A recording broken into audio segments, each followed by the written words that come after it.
Welcome to the Nissan pregame rush. Nissan, premier partner of the Heisman Trophy.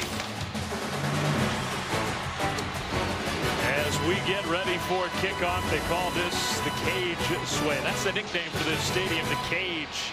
And it's been that way for opponents these last couple of years.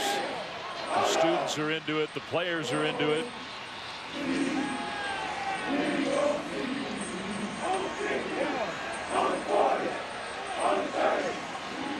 And now live as we get ready for kickoff. This has been the Nissan pregame rush.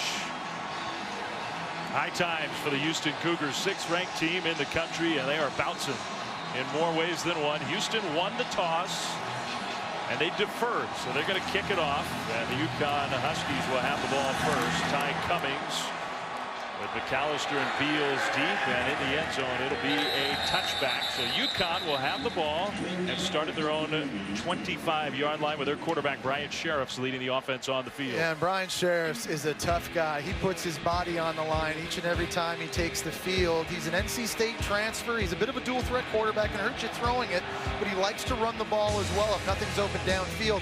He hasn't done a great job this year protecting himself. He doesn't like to slide a lot. He's going to want to take care of himself against this kind of defense. Remember, he got knocked out of this game last season. He's got to do a better job limiting the hits tonight so he can go the distance. They'll start under center, the first play from scrimmage. And one thing we'll notice, UConn on offense, very deliberate. They are not in a hurry. Markel Newsom's got to get in position. Play clock winding down. A short drop and the pass batted at the line of scrimmage. Well, for the Huskies, a very experienced team and a lot of expectation to take a step forward this year. In some ways, I think that's why that 2-2 record, they've been a little disappointed by that. All 4 games have been very close, and the offense, they got to get that offense going. Yeah, they're not scared tonight, though, because they believe they should be 4-0. Of course, they beat Houston last year. And again, playing on national television, they feel like they have an opportunity to make a big statement tonight. Their head coach Bob Diaco, it's his 3rd year at the helm of this UConn program. 2nd down. Empty backfield pressure came. He took a big hit. Sheriffs did, and the pass is incomplete. One thing this Houston defense likes to do is get after quarterbacks, and they bring pressure from all over the yard. That time, Emeka Egbule, number 8, laying the lumber. And so 3rd down and 3rd and long scenarios, pressure illusions. They'll make it look like they're bringing 25 guys. In reality, they're probably only bringing 4 or 5. But as an offense, you got to figure out who's coming, because they'll bring linebackers, corners, and safeties. Let's see if UConn finds Noel Thomas. He has been Sheriff's security blanket. He's been one of the most productive wide receivers in the country. Sheriffs, that looked like a designed run. And against Houston, that's going to be tough on 3rd and long. So much speed on defense. Sheriffs comes up short, and right away a 3-and-out for the Huskies. Yeah, this is really something that Houston's defense has been doing all season long. They're very good on early downs, setting up 3rd and long scenarios, and that's when they can pin their ears back, come after the quarterback. It's hard to move the chains against this unit.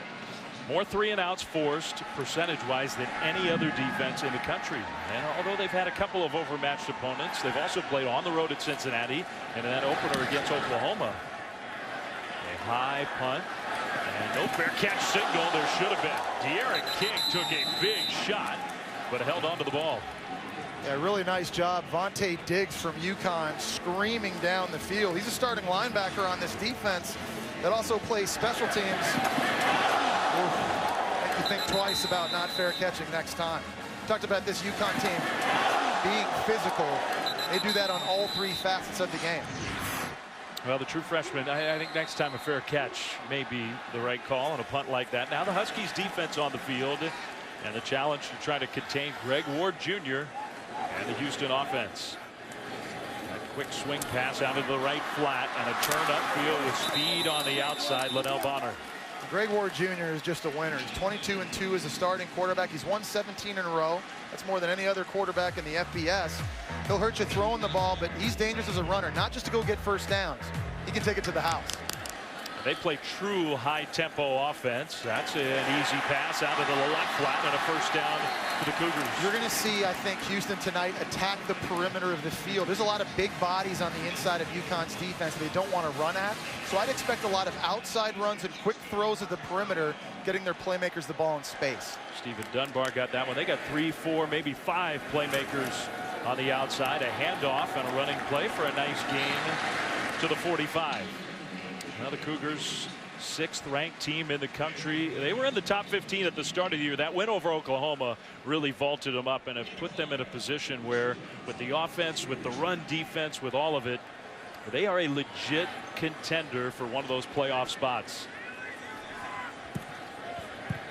And I think it goes without saying that they have less margin for error than teams from the Power 5 conferences, teams with a top to bottom tougher schedule. But the Cougars have put themselves in a position to make this a real special year. That one UConn read well, and the tackle behind the line of scrimmage by Jamar Summers. And he's a guy that needs to rebound. Last week against Syracuse, he gave up 270 yards receiving to Tawo, their star receiver. You always wonder about a cornerback's resiliency. They're supposed to have short-term memories, but believe it tonight, Cincinnati is going to come after him. See if he still has a hangover from what happened to him last week. 3rd and 7 for Houston. Ward in the pocket. He'll throw deep down the right side and incomplete. The hands were there, intended for Chance Allen. I think he had a chance to come up with it. Yeah, it looks to me like Chance Allen ran by Javon Williams, playing cornerback for UConn, had a little bit of a step on him. It just goes through the hands. Definitely not an easy catch, but that's one that Chance Allen, the Oregon transfer at 6'3", he's made a lot of acrobatic catches this year. He's good enough to make that one. The UConn defense holds in their first opportunity. Maybe a missed opportunity for Tom Herman and his offense. Brian Lamel deep to receive the punt from Dane Roy, the true freshman, native of Australia. He's 27 years old, and he's a true freshman. End over end, fair catch at about the 21-yard line. So we'll take a timeout here in Houston. No score very early.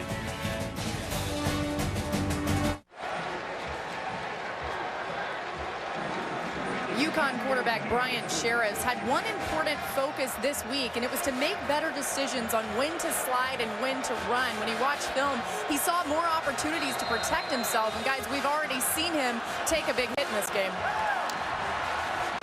He needs to do it. The numbers are good, not great for Sheriffs, and a handoff Arkel Newsome, who's got some speed. It is so tough to run against this Houston defense. Yeah, and they're so good at the point of attack, eating up blocks and disengaging off of blockers and cleaning up and getting guys on the ground. Good tackling. Right now, statistically, the best run defense in the country, giving up 37 rushing yards a game. They faced Oklahoma in that opener. That's P. Ryan, that's Mixon. Cincinnati is an explosive offense as well. They've got a lot of talented backs, ball carriers.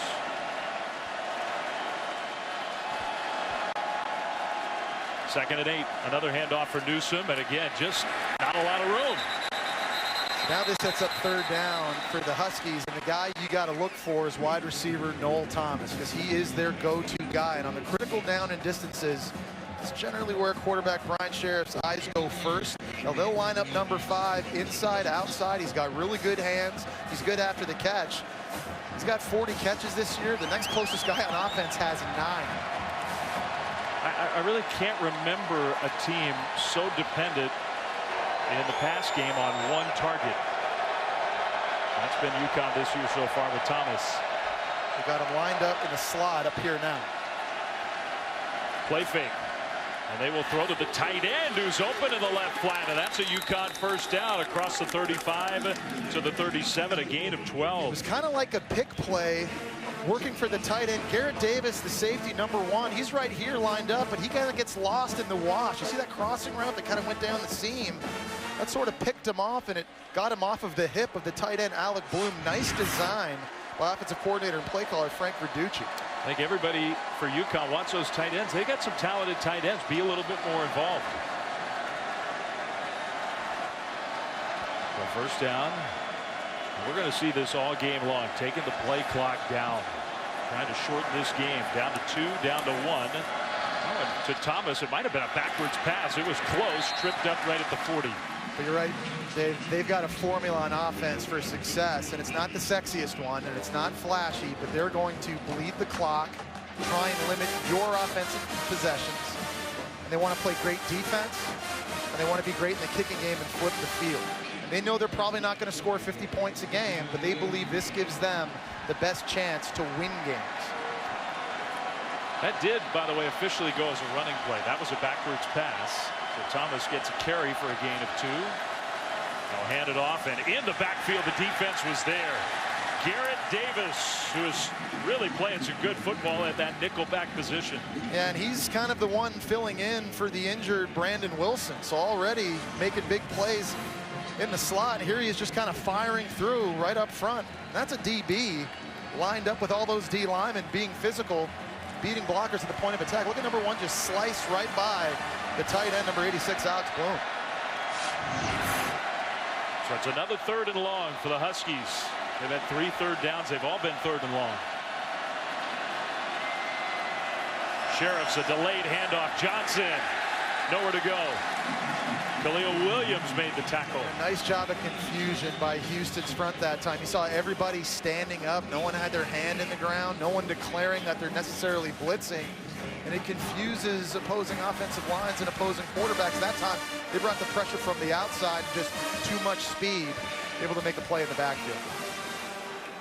The second punt for Justin Wayne. Let's see if this time De'Ara King, who is really talented, that true freshman, back to receive the punt. Maybe a little more conservative. Another high punt, and the fair catch was made early. Houston will have the ball at around the 23-yard line. Thursday night football here in Houston. Friday night football in the Pacific Northwest. How about that matchup? Stanford and Washington. Top 10 Wisconsin, Michigan. Top 10 Louisville, Clemson on Saturday night. 3 top 10 matchups beginning tomorrow night in Seattle, and we'll see what Christian McCaffrey and the Cardinal can do. Yeah, I think we're going to find out a lot about Washington. They've had a lot of hype kind of coming in the year. Haven't played the toughest schedule already this season, but what a challenge for their defense, and they are an excellent defense. Try and slow down Christian McCaffrey. First top 10 matchup at Husky Stadium, I think, in 19 years. That seems hard to believe. But that proud program thinking that this may be the year where they're back.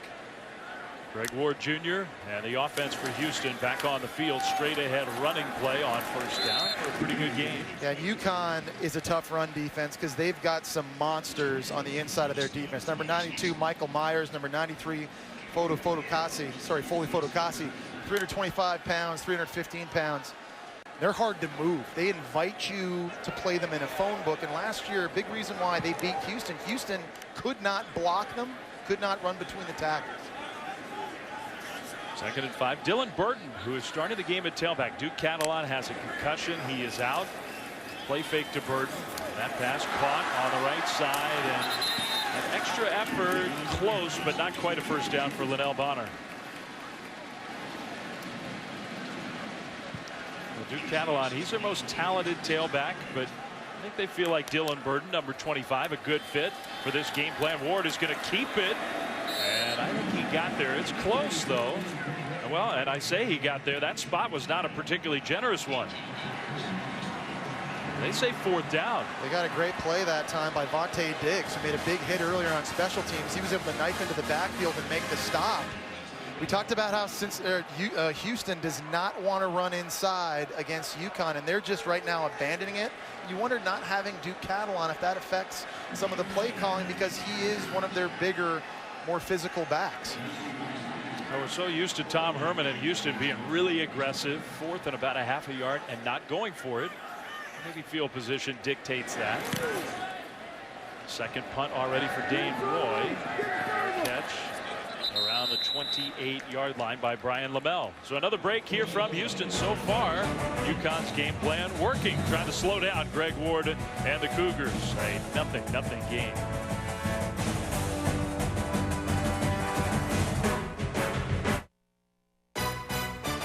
ESPN College Football, brought to you by Nissan, premier partner of the Heisman Trophy, and AT&T, mobilizing your world.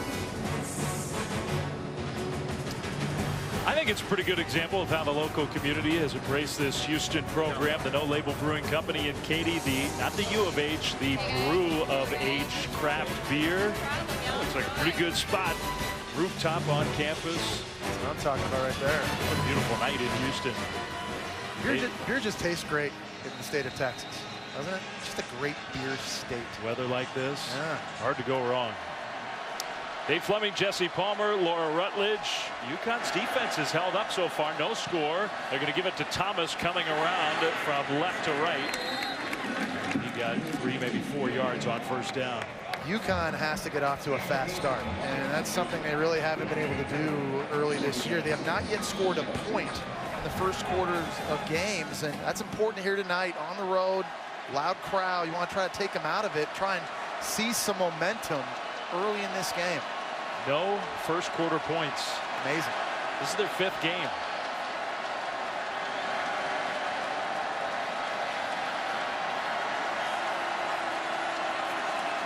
We'll see Houston's defense. UConn's being so deliberate. We will see some of those pre-play adjustments by the Houston defense. Sheriff's throws, and it is complete. He got the foot down for a first down.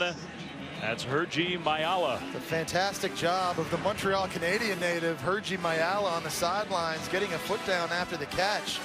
I thought Sheriff's quarterback did a great job taking a quick drop and showing phenomenal anticipation, getting the ball out early into the hands, because that was a tight window in between 2 defenders. Noel Thomas has the 40 receptions. Finally, they have somebody else in double figures with 10, Mayala.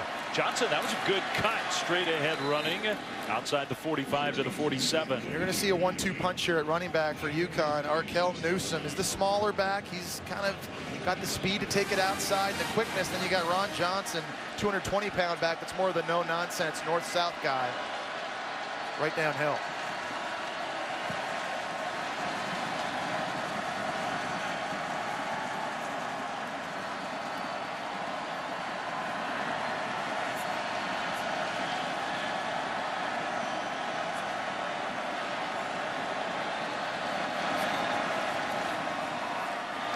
Thomas with the catch, shoved out of bounds, but that's another UConn first down, and now into Houston territory. One thing for this Houston defense, and not just missing Brandon Wilson, 2 starting linebackers are out. Tyus Bowser, who's got a head injury. Matthew Adams being called a coach's decision. He is not playing tonight. So you got a freshman replacing one of them, and Leroy Godfrey, and you've got Emike Boule, a sophomore, replacing the other, and they don't get a lot of reps. And linebackers in a game like this are critical. They're going to have to be physical playing downhill against this rushing attack. Newsom in the game as the tailback. He'll get the carry. Newsom to the 40. That's 4 more yards for UConn. They will take that, I think, every time. You know, I'm impressed, because you don't see a lot of offenses do this to this Houston front, getting the kind of movement they're getting up front. They're having some success with these zone schemes, running the ball where it's up to the back, really to kind of find the crease, look for the cutbacks. They've had success on this drive running the ball on first down. I'm impressed.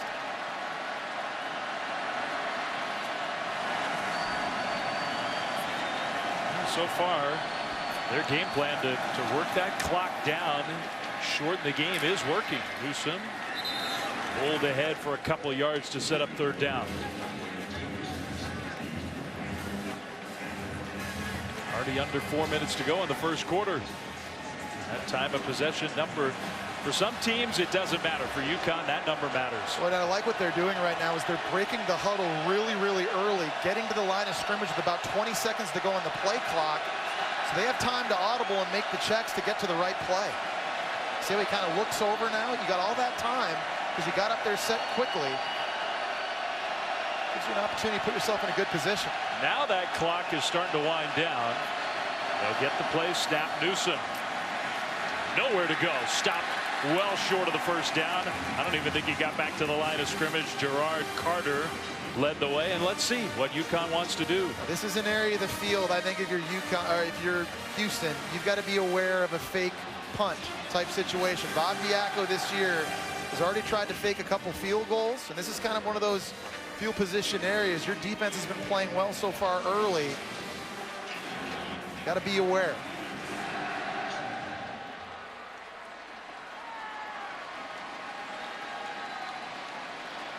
Justin Wayne, the punter. Let's see if they have anything in mind. It's just going to be an end-over-end punt to try to pin Houston deep.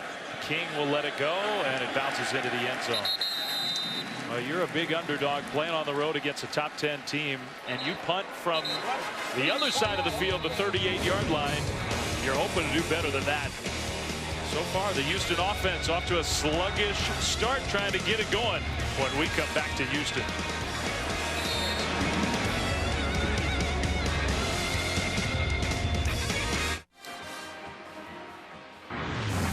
You only have to go back to last November.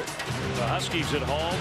Houston at that point ranked number 19 in the country. They used Noel Thomas. They used some trick plays on offense to pull what was a very big upset. Greg Ward did not start the game, didn't play most of the game, came in at the end to try to be the hero and was not the hero.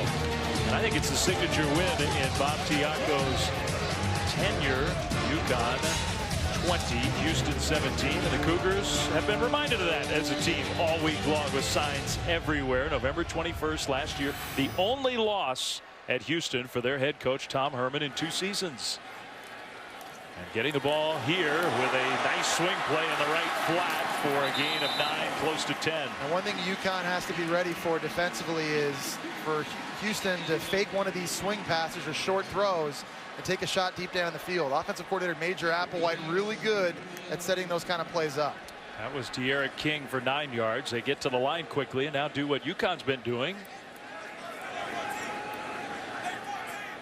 There's Major Applewhite, part of an excellent coaching staff. It's not just the head coach here.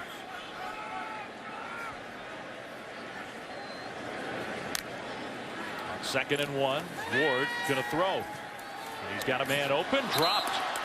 That was the tailback, Dylan Burden. That would have been an easy first down. Instead, it's 3rd and short. And again, no Duke Catalon. And Duke Catalon's proven early this year already that he's got really good hands. He's a dependable guy out of the backfield. I think Houston right now feeling the loss without number 2.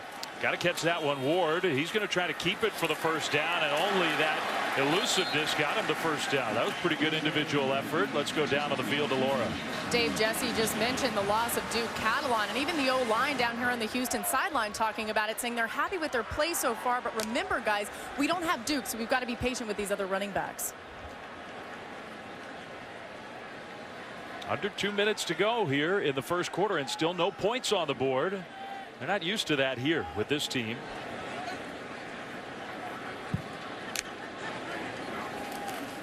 The handoff, Burden, who does hit that hole quickly. I mean, not be as powerful as Catalon. He's got some quickness. Yeah, that's a good point. He does fit the game plan well, as you see Catalon there on the sidelines. But Dylan Burden only 5'9", about 170 pounds, but he is quicker than Catalon. He can kind of get to that strike point outside the offensive line fast. Throw out on the left side for another Houston first down. That's Stephen Dunbar. It's amazing watching this game so far that, again, Houston's not even tried yet to run the ball in between the tackles. They're completely abandoning it and staying away from UConn's big boys.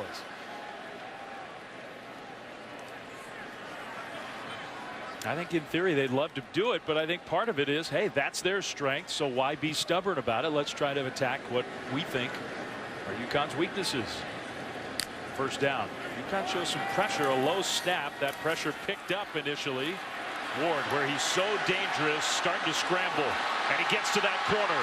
Greg Ward Jr. with that speed for a Houston first down. Yeah, this is really where I think he shows some of his greatness. He's been doing it his entire career at Houston, dropping back to pass, feeling the pressure coming from his right-hand side. He's able to step up and originally has his eyes downfield, and then the former wide receiver just puts on the jets, and you just can't catch him. Final seconds of this first quarter, and they get the play snapped, a play fake with pressure coming up the middle. Ward scrambling again, and this time he'll go down. Did get a yard or two to end quarter number 1. Well, the last time they didn't score in the first quarter of a game was against this same defense, UConn, last November. Could we have a repeat of a big upset? No score after 1.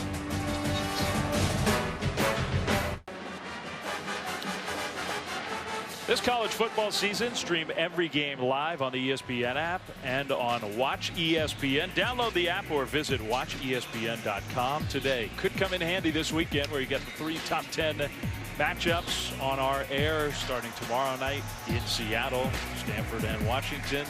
Here tonight we got a top 10 team, Houston, being tested. No score as we start the second quarter, and a good block on that wide receiver screen play for a first down. Linnell Bonner, not just the catch and run, a little power at the end of it. He's got that. You know, 6 feet tall, 200 pounds. He's normally playing in the slot. He's a physical player. Saw it right there. 8-play drive so far. Houston obviously going a lot faster than UConn is. Looking for their first points of the game.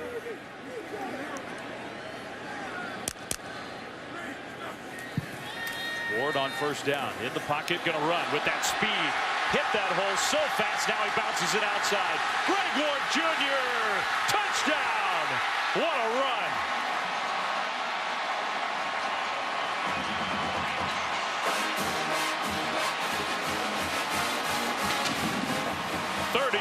And pretty spectacular. His first 5-10 yards are just so fast. He just explodes. Look, he's dropping back looking to throw, makes the decision, and boom, it's like he's out of a cannon so quickly. He's into the second level of the defense, and this is where those natural receiver skills take over. He gets in the open field, and that's where he feels at home. Again, not a threat to get a first down, a threat to score a touchdown every time he tucks it. Extra point up and good chance. Allen, Tyler McCloskey saw those blocks at the end of the play. That was good offense, but it also is just pure natural talent for number one. That's really maybe the first time they've tried running between the tackles, and it was in a bit of an unconventional way. They spread the field. Only 5 guys in the box on defense for UConn. It was a great look to run a draw type play. And his O-line certainly helped him out on that as well. Their pass setting. Just the sea parted right up the middle of that defense. One thing playing him, you cannot get out of your lane in a pass rush situation because Greg Ward will make you pay. Only Taysom Hill has more career rushing yards among quarterbacks in FBS than Greg Ward Jr. So Houston has the first 7 of this game on the board. As we kind of get started here with this college football weekend, the 3 top 10 matchups that we have for you. And that's really the biggest part of the storyline. Stanford, Washington, that may be the game of the year in the Pac-12 tomorrow night, 9 Eastern on ESPN. And then Wisconsin and Michigan. The Wolverines, their first big test against a top 10 Wisconsin team that has a couple of big wins already. Louisville, Clemson, Jackson, Watson. Hard to be better than that. From Clemson, touchback. As the Huskies get the ball back. I mean, look, the other 2 top 10 matchups in the Big Ten of the ACC are huge. But the Pac-12, the North, looks to be the power side of the conference once again. And those 2 teams undefeated, that may be the game that decides the conference. Yeah, and decides if there's a team out of the Pac-12 that could reach the playoff as well. It's a huge game. I'm really interested to watch Stanford's offense in this one. And obviously, Christian McCaffrey for obvious reasons. But what about their new starting quarterback, Ryan Burns? And I think he kind of showed a lot last week in the win against UCLA. Struggled early. He threw that game-winning touchdown pass with under 30 seconds to go. It was a big moment for him. Washington's defense, they can be physical. They can slow the running game down. I think Ryan Burns is going to have to make plays throwing the football to win that game. On the road, and he did get tested last week in a major way inside the Rose Bowl against a good UCLA team, but still, that will be another test. Now UConn's offense, play action on first down. Here comes the pressure, and there goes Sheriffs to the ground. Garrett Davis gets credit for the sack. Yeah, again, coming off the edge, and he's a DB, but he's too fast for this offensive line. That time, ran right around Richard Levy and into the backfield. Todd Orlando, the defensive coordinator, does such a great job dialing up pressures, and it's not consistent. He brings them from the right, from the left, linebackers, safeties, corners. They're confusing this UConn front. And I think that ball did get jarred loose. Now movement, and that's going to be a penalty against UConn. Full start. Offense number 65. 5-yard penalty. Second down. Against Houston's defense, you just do not want to be living in second and long and third and long situations with that kind of pass rush. UConn has to do a better job gaining positive yards early in drives, set themselves up, and give them an opportunity to stay on the field. 2nd and 16. Huskies still being deliberate. But now playing from behind. Sheriffs is going deep. Thomas incomplete. He had a step. Sure did. That time Thomas got behind Howard Wilson, the best cover corner for Houston. You see Thomas, he's looking back at his quarterback saying, dude, give me a better throw. That could have been 6. Showed really good speed. And we talked about how Thomas is going to line up all over the field. Normally we see him in the slot. That time they lined him up outside wide. He is the definition of a go-to receiver. He looked more than a little frustrated. Another 3rd and long. We'll see where the pressure comes from. And that's the thing about Houston. They show it, and now a timeout taken by the Cougars. Houston calls the defensive timeout. So we'll step aside for a moment and be right back. 3rd and long for the Huskies coming up.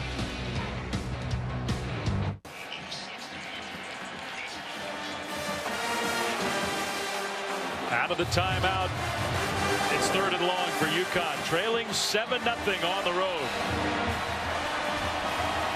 In what is a very hostile environment tonight. 3rd and 16 for the Huskies. Nice job using the cadence, trying to get Houston to declare where they're coming from now.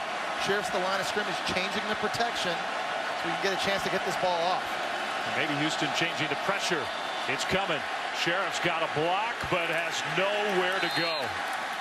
It's not officially a sack because he got a couple yards, but he took another big hit. Stephen Taylor, number 41, is one of their big play guys on defense. Yeah, and he's one of the best blitzing linebackers in the entire country. Comes into tonight, 5.5 sacks, the 2nd in the nation, and he's been the leader, the heart and soul of this defense, and right now playing at a very, very high level. This entire unit early in this game.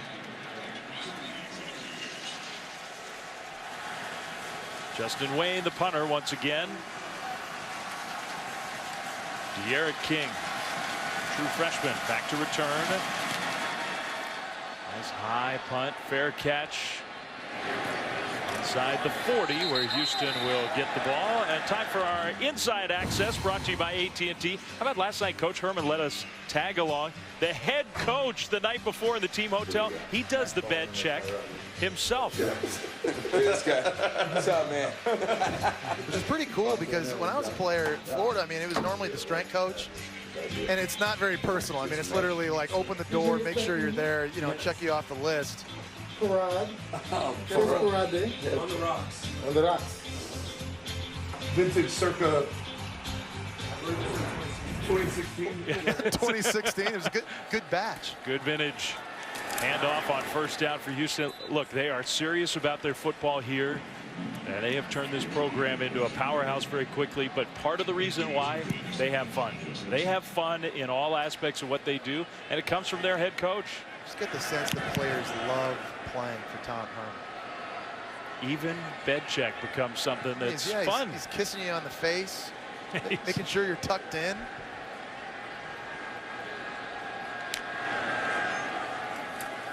Now the pass out to the right side. Good block from Allen, the wide receiver. 1st down, De'Aaron King.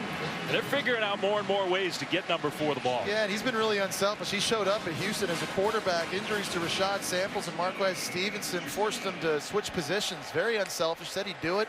He's been making plays early this year. And statistically, one of the great quarterbacks in the history of Texas high school football. I mean, this guy was a stud, but not big. Houston is giving him a chance to be a quarterback after this year. For now, he's this, which is a playmaker on the outside. And again, remember, he was a quarterback. He threw a touchdown pass in their game last week against Texas State. Became the only player, first player in Houston history to catch a touchdown, throw a touchdown, return a kick for a touchdown in the same game. Major Applewhite every week carries a pass play for him. You might see him tonight get an opportunity to throw one deep down the field. 2nd and 2, Houston on the move into UConn territory. Kind of like a pistol formation, a pitch back from the tailback. Ward took a huge hit going deep, incomplete. And Houston now's got to make sure that their quarterback is okay. Wow. Junior Joseph, yeah, number 11. Just got drilled. Wow. And I'm not sure he is okay. Now, Greg Ward Jr. is still not 100%. That right shoulder injury he suffered week 1 against Oklahoma, he's still having to deal with. Every time he throws the football, he experiences his pain. It looks like he took a shot right underneath that shoulder and actually got dumped on the other one. As a quarterback, to me, those are always the worst type of hits. It's not the blindside ones, because generally your body's relaxed. It's the ones where you see the defender coming right in front of you. That's when you tense up. So Kyle Postma, who started last year's game for Houston against UConn, now he's under center. And I think he is a better quarterback now than he was then. He's got more experience. He's a good backup, but he's not the same as Greg Ward. On 3rd and short. See how long number 1 is out of this game. Postma throws on the move. Nice delivery. First down. Pretty good start. You come off the bench, you haven't warmed up, and you just throw a strike. Taking back a look at the hit on the flea flicker. Oh, that is big time. Good news for Houston fans, though. Number 1's back in the game. Yeah, so you take that hit, you let the backup complete a 3rd down for a first down, and then Ward right back in the game. You talked about his toughness. He has got a lot of toughness. He's 185 pounds.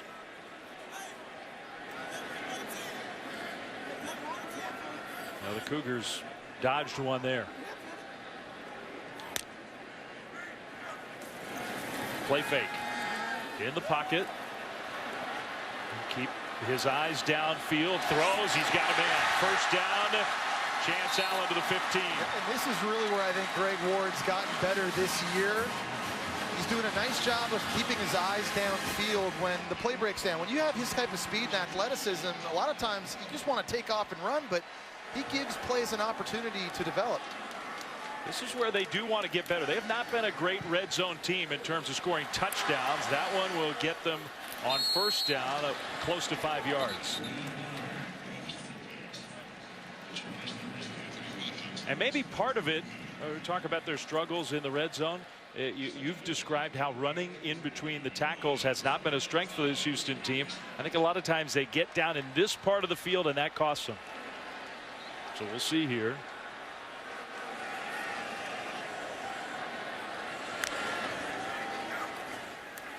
Throwing the ball. Blitz picked up. Perfect delivery. Touchdown. Linnell Bonner from Greg Ward Jr., who took a lick, came back in, and leads Houston to the end zone. And Linnell Bonner is a very good route runner in the slot. And that time Greg Ward had a matchup he liked against the safety Anthony Watkins. Taking another look to see if he got in. I think so. I think he had that football there in the right arm. Foot isn't out of bounds yet. Into the ground. An arm kind of touches the pylon. Previous play, the touchdown is under further review. All right, so where is the ball when the knee hits right there? Yeah, is it over the goal line? You know, looking at it from that angle, Dave, looked to me like right there, the knee's hitting the ground. So the knee right is down there. And it doesn't look, to me from that angle, doesn't look like the ball's crossed the plane. Now, can they tell for sure enough to overturn the call on the field? Buddy Ward is the replay official. That'll be the big question for Buddy. Yeah, you need indisputable video evidence to overturn the call. Call on the field is touchdown. And that knee's touching, I don't know if it's touched just yet. Right. It's kind of there. And you look, his helmet's not yet by the goal line. I don't think the football was either. I think you have enough evidence looking at this in replay to overturn the call. Yeah, I think you're right. You know, it looked like there the ball started kind of jarring loose a little bit. You know, that defender there, that time Watkins got his hand in on it. Tell you what, you know, Houston almost got a little bit lucky there. If that ball comes loose and squirts out along the side in the end zone, that's a touchback. Yeah. So they are, and that part of the play is not in question. He held on to it, but what is in question is, did the ball get over the goal line? And I think they're going to overturn the call on the field. Let's see.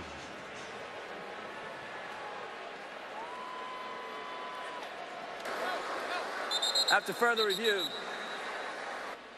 What? What, Charles? After further review, the runner's knee was down prior to the ball crossing the goal line. However, he did make the line to gain. It will be first down at the 1/2 yard line.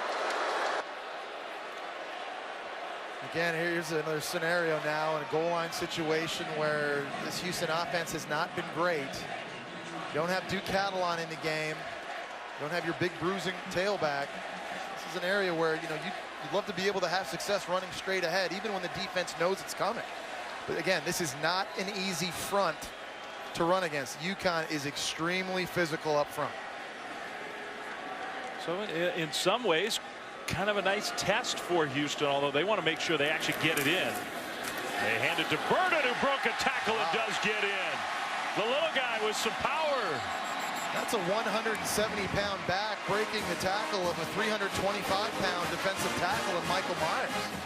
Not a lot of running backs that get to experience that. I don't think Michael Myers can believe it right now. Just a little guy here just taking a handoff inside, puts his foot in the ground, commits to it.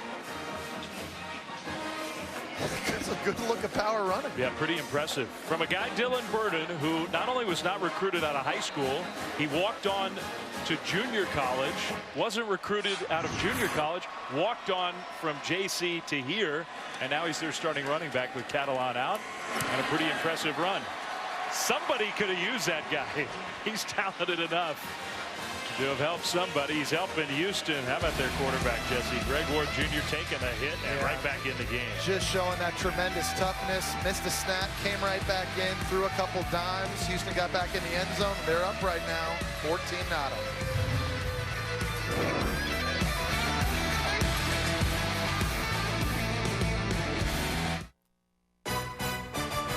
ESPN College Football, brought to you by Goodyear, hardworking tires that deliver blimp-worthy performance, and Buick, proud partner of the NCAA.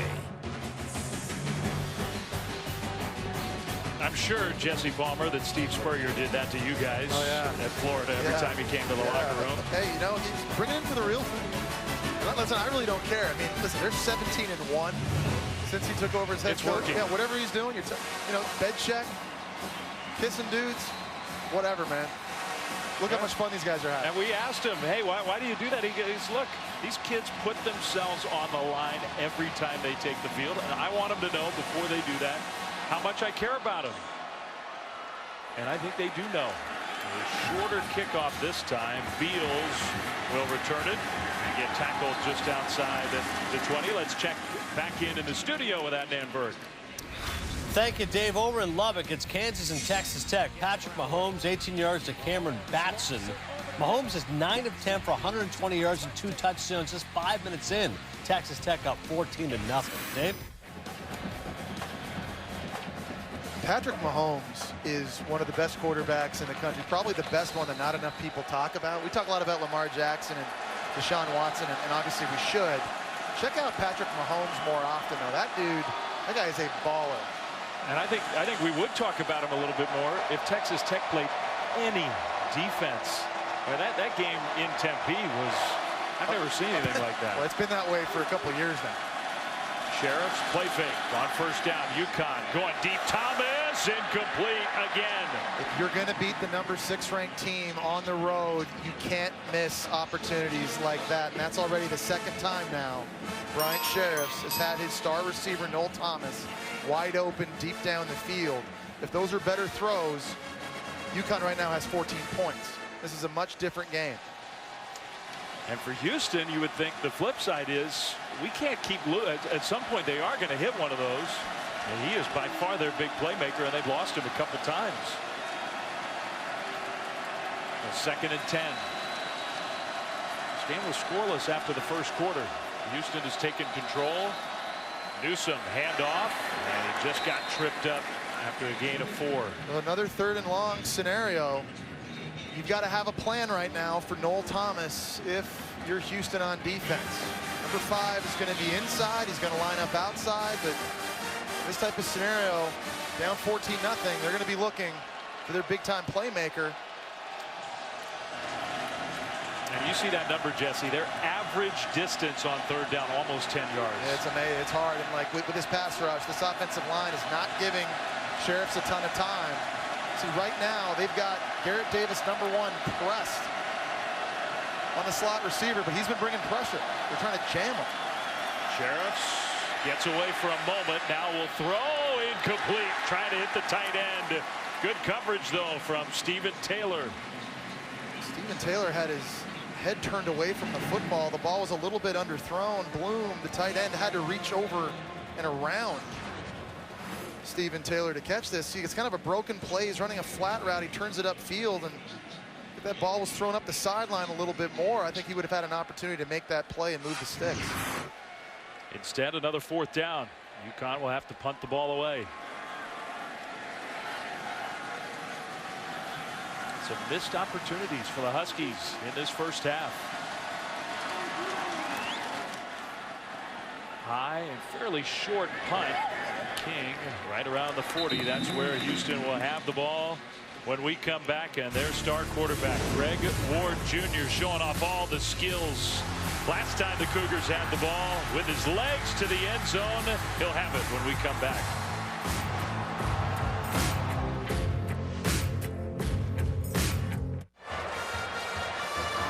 On Houston's last touchdown drive, Greg Ward Jr., the quarterback, came out of the game after taking a big hit and then went back in the game. When he got back to the sideline, of course, a lot of his fellow players checking on him, asking him if he's okay, and he said, "Yeah, guys, I'm fine." He laughed a little bit and said, "I just got a little scared by that hit."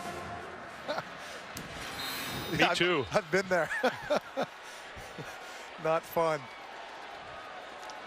One play out, back in, and a few plays later, they were back in the end zone. He's throwing on 1st down here. He's got a man open. Perfect delivery. 1st down, number 15, Liddell Bonner. And it was a phenomenal route by Bonner. He did a really good job selling that he was going to be running to the inside. Watch him just stem down the middle of the field, puts his foot in the ground, then plants again. Nice target for Greg Ward to go to. He's been big for this offense this year. 18 yards and right back into UConn territory. 1st down has been a really productive down for the Cougars tonight, averaging almost 9 yards a play. Blitz picked up, at least for now. Ward dancing and just had nowhere to go. That was a nice play by the UConn defense, and E.J. Levenberry got him to the ground. Well, the hardest part for this UConn D is going to be trying to contain Greg Ward Jr. and force him to stay in the pocket. And that time, while things looked like they broke down, E.J. Levenberry, the Florida State transfer, the rest of that front did a good job of just kind of building a fence. There wasn't a lot of places for Greg Ward to run out of. Easier said than done, but a nice job there by UConn's D.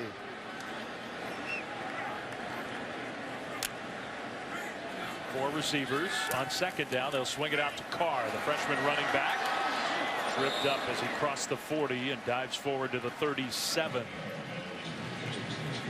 A mass substitution coming on now for UConn, trying to get more speed on the field, and Houston right up back to the line of scrimmage quickly.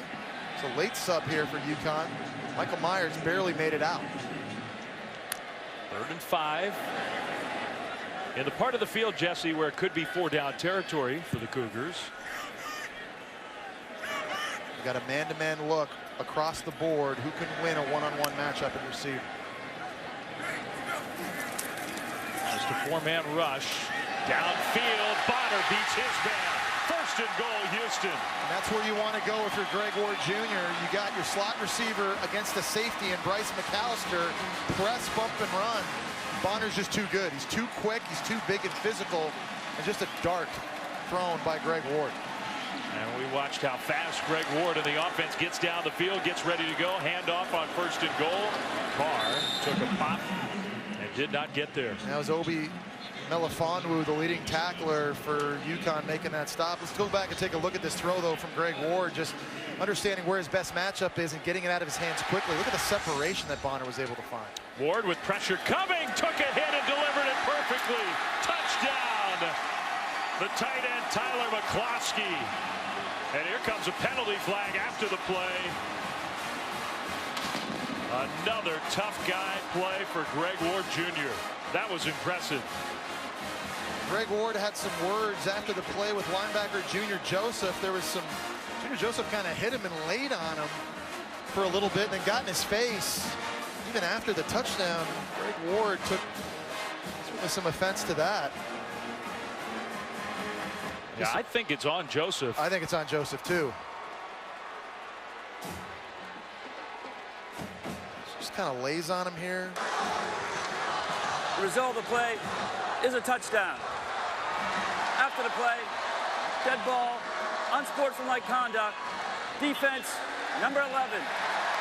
That 15-yard penalty will be assessed on the kickoff. That is number 11's first unsportsmanlike foul. And remember, if you get another one, you're gone.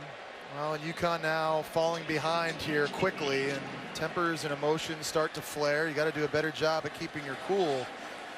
They've got some good shots on Greg Ward early in this game, but he's kept his composure and he's still delivering strikes. How impressive was that? Joseph was right in his face and just as calm, no panic, no rush. And you see how quickly the offensive linemen came running to their star quarterback's aid. That kind of shows you have the respect of your own guys. They're going to stick up for him and protect him. Extra point, good.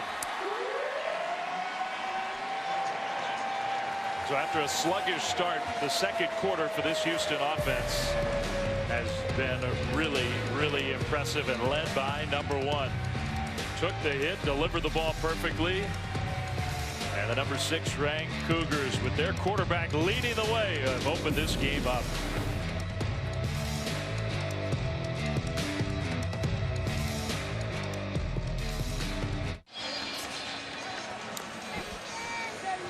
In Houston, it's time for the Aflac trivia question. And our question is, Louisville averaging 682 total yards of offense per game. Which team holds the single-season FBS record? What a good Baylor offense is the last couple of years. Yeah. What about Oklahoma 2008? Okay. Sam Bradford, DeMarco Murray. That was a good offense. It's a lot of yards. Houston's had some offenses over the years. A lot of yards.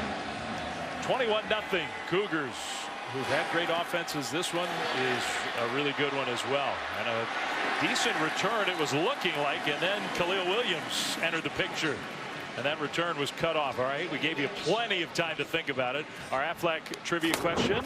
Aflac. The answer is, team holds the single-season FBS record for total yards of offense per game. Wow. 1989 Houston Cougars. Yeah, you think about Andre Ware and David Klingler and some of those guys. They're just slinging it all over the place. Those offenses, it was like video game numbers. Tell you what, they've had a good tradition of quarterbacks here at Houston. We mentioned those two guys, Case Keenum, Greg Ward, special too. He fits in that mix. Thomas from the wide receiver spot. You see the talent of Thomas, who breaks free and gets knocked off balance after a nice gain on first down. And he looks like he's running angry right now. And kudos to this coaching staff for finding a way to get their best player on offense, the football here on a jet sweep. But you know, he's a strong athlete with the ball in his hands. Normally he does this sort of stuff after the catch, but you can just tell after those 2 early missed shots deep down the field, he's kind of gearing and ready to go. Well, an offense is definitely not geared to play from behind. That pressure, the pass was tipped. Number 10 was in the backfield. That's a good point, Dave. They're not an explosive offense, right? They score 21 points a game. It's not too often when you watch film you see bombs down the field throwing it. Their running backs don't break out for a lot of long runs. They're sort of that methodical offense that has to go 8, 10, 12 plays to score. That's really, really hard to do, especially against a defense like this one tonight. And that's why when the big play opportunities present themselves, they have to take advantage of them. That run by Thomas was by far their biggest play of the game so far. Under 5 to go first half. They fake that jet sweep and then throw it to Thomas, right flat. Thomas got away from Taylor, got close to the first down, but stopped short. He's the definition of a go-to receiver. It's amazing. It seems like every pass play UConn has called, it's designed for number 5 to catch it. And we talked about how they line him up all over the field and how good he's been on the critical down and distances. Defenses know, everyone in the stadium knows who Sheriff's looking for, and yet somehow number 5, he's able to get his way open. Pretty incredible.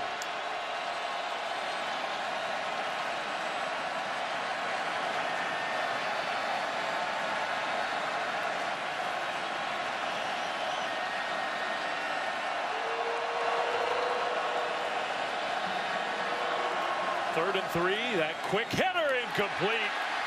Mayala was there. The ball was right on his hands, and he dropped it. You just got to have it. That was another big play opportunity on 3rd down. If Mayala's able to catch the ball, he's running full speed. He might have split the defenders, taken that one and knocked his head on the goalpost. Yeah, that one's not on the quarterback. Sheriff's put the ball right where it needed to be. It goes without saying 4 minutes 7 seconds is plenty of time for the Houston offense. That's time for 2 possessions for the Houston offense. They're going to get the ball back, already leading 21-0.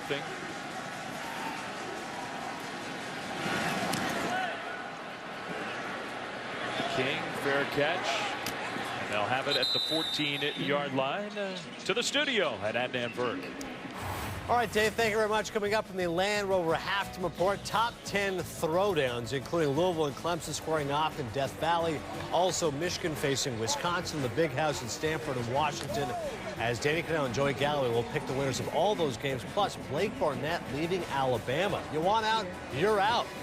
Hear why Danny scolds him. Back to Dave and Jesse. Uh-oh. Uh-oh. Danny's getting a little revved up. Back in the studio. Did he just say scolded or schooled? Scolded, I think he said. Yeah, no, you don't want to see Danny Cannell angry. That throw from Ward, complete. And that'll be first down for Houston. Speaking of getting a little angry, how about Noel Thomas after that punt? Yeah, you see him. He's frustrated with the lack of production right now in this offense, challenging his own players to raise their game. He knows that they've missed some big opportunities. He understands how critical each possession is in a game like this. I don't blame him. That's a message I think that offense needs to hear. He's the one guy who really looks like he came ready to play. Handoff on first down. Not much for Dylan Burden. He's a good player, Noel Thomas. And he had a big game in this one last year. Remember when they beat Houston, he had 2 touchdown catches, was a huge factor. And really, I mean, this offense is going to go how he goes, and he's been open tonight. He's had opportunities, just haven't been able to execute. Second down, kind of that fine line. Houston knows they got plenty of time, so they don't have to rush, that's for sure. Hand off again. A little cut back out to the 29-yard line. It'll be 3rd and 5. Another mass substitution now for UConn. They have to keep Greg Ward Jr. in the pocket. They haven't been great at it tonight. Greg Ward's been killing defenses all year on this critical down and distance. UConn slow to get set up, but you cannot let Greg Ward get out and hurt you with his legs here. Well, that was interesting. Houston did not go quickly that time. They had a chance maybe to snap the ball, as you pointed out. UConn was a little disorganized. Now everybody's lined up on 3rd down. Ward steps up, throws middle. Nice delivery, first down. Chance Allen close to midfield. That time UConn tried to spy Greg Ward Jr. with the linebacker Junior Joseph, who had the penalty on the last touchdown, and he wasn't able to corral him. Nice job by Ward getting it out. Just another excellent example of Greg Ward. I mean, he's not always looking to run. I think sometimes he gets stereotyped that way. But he has become an all-around quarterback.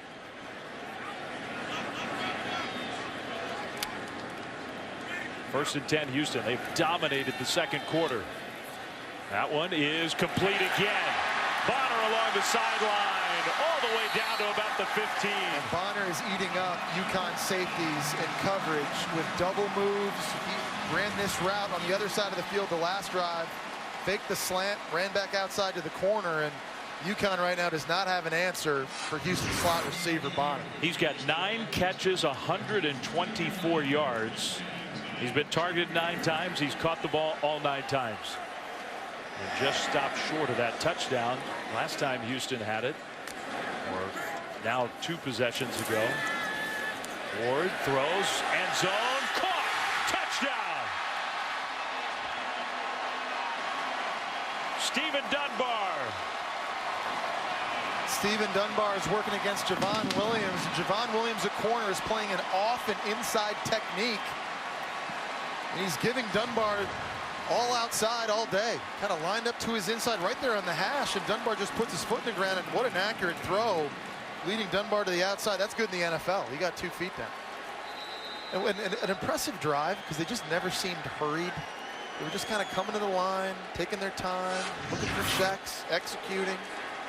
We're at a critical third down. The explosive offense takes over. Greg Ward Jr.'s 19 of 22. Has there been a throw that's really been offline tonight? No, I mean, listen, we talk a lot about Lamar Jackson, and we need to, but don't take Greg Ward Jr. out of your Heisman conversation yet.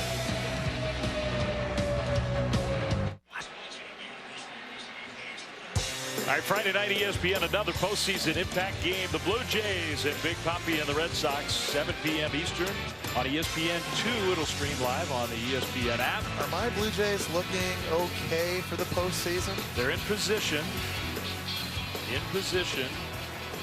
A game up on Baltimore. The Orioles a game up on the Tigers. That is definitely not a Blue Jay or an Oriole or a Tiger or a Mariner. It's a Penguin. Yeah. Oh, I see what's going on here. Proceed. Your Blue Jays in pretty good shape, but that's a big series. Obviously, the final weekend of the regular season. They cut a big image of Big Papi into the center field grass in Fenway. That's worth checking out. Kick return. Special teams coverage has been good for Houston. How about the second quarter of Greg Ward Jr.? He's been on fire, and he's taken some massive shots. He's been scrambling, though. Big run here to get Houston on the scoreboard early, and just kind of standing in the pocket, delivering strikes downfield. UConn's put him down. He had to come out of the game for one snap, but this is about as good as I've seen Greg Ward throwing the ball this year. And I want to remind people, he's still not 100%. That right shoulder is still hurting him. Coaching staff told us yesterday, every time he throws it, he feels pain. He's got a pretty good pain threshold, though, because he's playing lights out. Yeah, look at those numbers in the second quarter. 14 of 15. The only incompletion was a drop right on the hands of his running back. Otherwise, he would have had a perfect quarter. And who knows, they may get the ball back. They got 2 timeouts, a minute 32. And I think kind of licking their chops now on defense. Sheriffs stepping up, trying to run, but how do you get away from number 10? I'm surprised Houston's not burning their timeouts right now, trying to get an opportunity to get the football back and give Greg Ward one more shot. Remember, Houston's going to receive first in the second half, so they have an opportunity to add insult to injury here late. Tom Herman not going that way, though. Well, we'll see. They have 2 timeouts, so maybe if they stop him here, they'll use one of them. That one is complete. Noel Thomas across the middle, first down. So UConn put the ball in the air, and why not down 28-0? That's probably about as clean a pocket as Brian Sheriffs has had an opportunity to throw the football downfield tonight so far. 7 targets, 3 catches, and the other one's not his fault. Thomas has been open tonight. Under a minute to go, first half. Sheriffs again flushed, gonna shovel it, knocked down, incomplete. Almost like Ron Johnson intentionally knocked that away. Yeah, I don't know if Ron Johnson was even really anticipating. That was kind of one of those Brett Favre moves by Brian Sheriffs here. Houston only rushing 3. He has to kind of step up and gives him the shovel. And Ron Johnson, who's normally he's the regular third down running back, he's good catching the ball out of the backfield. That one surprised him a little bit. Brian will be flattered that you mentioned Brett Favre in the same breath. You know, giving away praise. It's a lot of praise. Yeah, it is. You know, just trying to give this offense confidence, though. Trying to get them going. They need it. A team that has not scored a point in the first quarter, looking to get shut out in the first half. Thomas once again, and he gets free. No, Thomas cutting it back. Thomas inside the 10, touchdown. You see, you start comparing quarterbacks to Hall of Famers, and they start playing like them.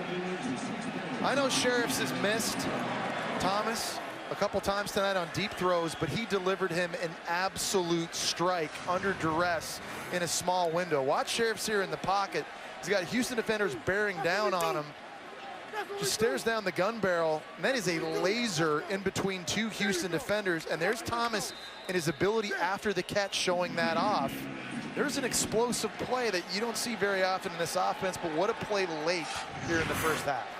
So when they needed badly. If Sheriffs is Favre, Noel Thomas was looking like Antonio Freeman. Yeah. Somebody. Donald Driver. That was pretty good. Any of those good ones he's had. Pretty good play by number 5. So UConn, I mean, they really, really needed that one badly.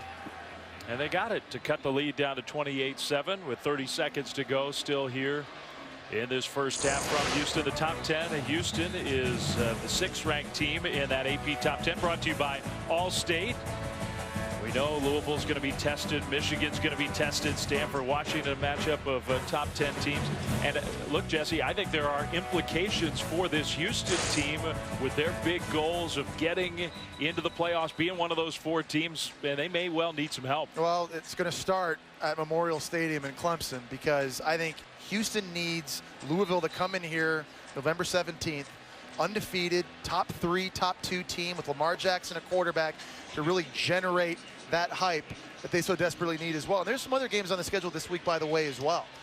They got Memphis playing Ole Miss. That's a big game that Houston still has down the road with Memphis. Oklahoma against a ranked TCU opponent. No doubt about it being a group of 5 team. Houston needs this schedule to look as sexy as possible at the end of the season, and they need some help along the way. I think it's a good point. Now, maybe Louisville doesn't win, but they play a real close, tight game, stay as a top 10 team, run the table the rest of the way, come in here as a high quality. Maybe it's not an absolute must that Louisville goes to. They got to show well, though, because that game, when Louisville comes here late in the season, has got to be a big one, a meaningful one for the Cougars. Now, look, that doesn't have anything to do with winning a conference or maybe being the group of 5 team to represent in the BCS. But if you want to be a playoff team, which Houston, I think, very much does, that's a different story. And I don't think Houston's going to have a problem passing the eye test. I think when people look at Houston as a football team, they're going to say, really good defense, really good quarterback. Do they have the talent to compete with playoff opponents? Absolutely. I think the question is going to be, as a group of 5 team, what does the resume look like? And I agree. I mean, it is huge to me that Louisville reaches here mid-November undefeated. Handoff. And Houston may well be content to go to the locker room. You mentioned how they get the ball first in the second half. UConn with the long pass play that at least somewhat changes the feel of this first half. It's got to give them some confidence, though, right? Coming back out here in the second half, knowing that, hey, listen, we had some big play opportunities that not a lot of offenses get against this Houston defense. We missed 3. We missed 2 long shots, missed a slant on 3rd down. We hit that one late. We're talented enough to come back in this game. Defense, though, you got to pick it up on their end of the ball as well. So the halftime score, Houston 28, UConn 7. We'll hear from Tom Herman with Lori in a moment, but first it's time for the Land Rover halftime report. Let me show you the way we do this thing. Spin it round, dip it down, dig the baseline down. Front, back, side to side, that's how we do the backward ball. Welcome back to Houston. You're watching the American on ESPN on this beautiful night in Texas. And our halftime score, as the Cougars will have the ball first in the second half. The number 6 ranked team in the country leading UConn 28-7. And looking at Greg Ward Jr. there, Dave Fleming alongside Jesse Palmer. You and I 2 weeks ago, we were there in Cincinnati. We saw Greg Ward. We walked out of there saying, man, what a tough kid. He's talented, but he's tough. More of the same tonight. Yeah, take a licking and keep on ticking, right? That's what they say, and we've seen that tonight from Greg Ward Jr. again. He's taken some massive shots in this game. This one here earlier from Junior Joseph. Missed the play, came right back on the field, and was able to respond. Big run on a scramble play. Takes another one from Junior Joseph, but delivers a strike out in the flat. He just has not let it affect him. This is the best I've seen Greg Ward Jr. throw the ball this year. He's 19 of 22, throwing it, dialed in. He's been accurate. He's made plays tonight with his arm and his legs, and UConn's going to have to, I think, start dialing up some more pressure to make life difficult on number 1. They're only bringing 3-4 guys, and he's had way too much time to survey the field. This game was scoreless after quarter number 1, and Ward and Houston just exploded in the second quarter. He was almost perfect in that second quarter. This kickoff a little shorter than the others. King will take it at the 5 and have a return for Houston. King, who had a touchdown return last week, out to the 27 just a few moments ago. Laura Rutledge with the UConn head coach Bob Diaco. Thanks. Coach, how do you get this thing turned around in the second half? We need to execute some of those plays on offense. We have open players. We kind of went up and down the field. They're doing a good job resetting the line of scrimmage. We need to connect on some of those passes. And then on defense, too many explosive play passes. So they got to just tie down their coverage, be confident, settle their eyes and hands and feet, and play our fundamental sound football. Thank you. Thank you. Which is easier said than done against this Houston offense. And Ward, but not only the quarterback, all the explosive targets they have on the outside. They'll throw the ball to one of those, Chance Allen, right near the first down mark. Houston offensively started the game with quick passes to the perimeter. As the game went on, they started taking a lot of shots. And UConn defensively, they want to be a bend, don't break defense. They're not used to giving up explosive plays.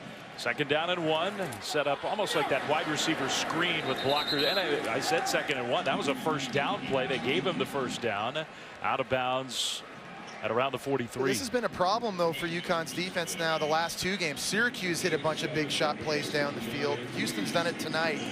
You know, they like to play big zone coverages and keep the ball in front. This time sprinting left with that quick release. Another Houston first down right away into UConn territory. And I think UConn has to change up the defense. They've got to bring more pressure for Greg Ward Jr. and the cornerbacks have to play more press coverage and contest these easy throws. Because right now this is just pitch and catch for Greg Ward Jr. when these corners are playing 10 yards off the receivers outside. And one thing you've pointed out that Major Applewhite and this offensive staff like to do, they set things up. They'll run a few plays to set up something a little later. I think we've seen some of that tonight. The handoff on 1st and 10. Good play by the UConn defense, gain of 2. The big plays that UConn's defense has allowed this season, that's not Bob Diaco defense. Anywhere he's been at Cincinnati, Notre Dame as a defensive coordinator, his units generally don't give up a lot of explosive plays. It's kind of the design of his defense, is not a lot of pressures, not a lot of exotic stuff, but containment and trying to avoid just what's been happening. 2nd and 8. Ward, little pump fake. Throws on the move and a catch, but was he in bounds? They're talking about it. Yes, he was. Chance Allen. It's going to be really close right here on the boundary. No doubt he had, I think, control. Possession of the football. Question was were his feet in bounds? Well, they got the play off. No, they didn't. They did snap the ball. Fans are a little cranky. Previous play of a catch is under further review. I think the replay official Buddy Ward just in time buzzed down. Take a look at this again. I think this is going to be the best angle you're going to see. When does he actually have control right now of the football? And see, I think his feet were out of bounds by that point. I think watching it in real time, it was kind of a bang bang play. But I think from this, I don't know if this angle is going to be able to show it to you, because from that angle you can't really see where his feet are with respect to the sideline. I think the first angle is the best one that these referees are going to be looking for. Well, I will say this. Is there enough to overturn that call on the field?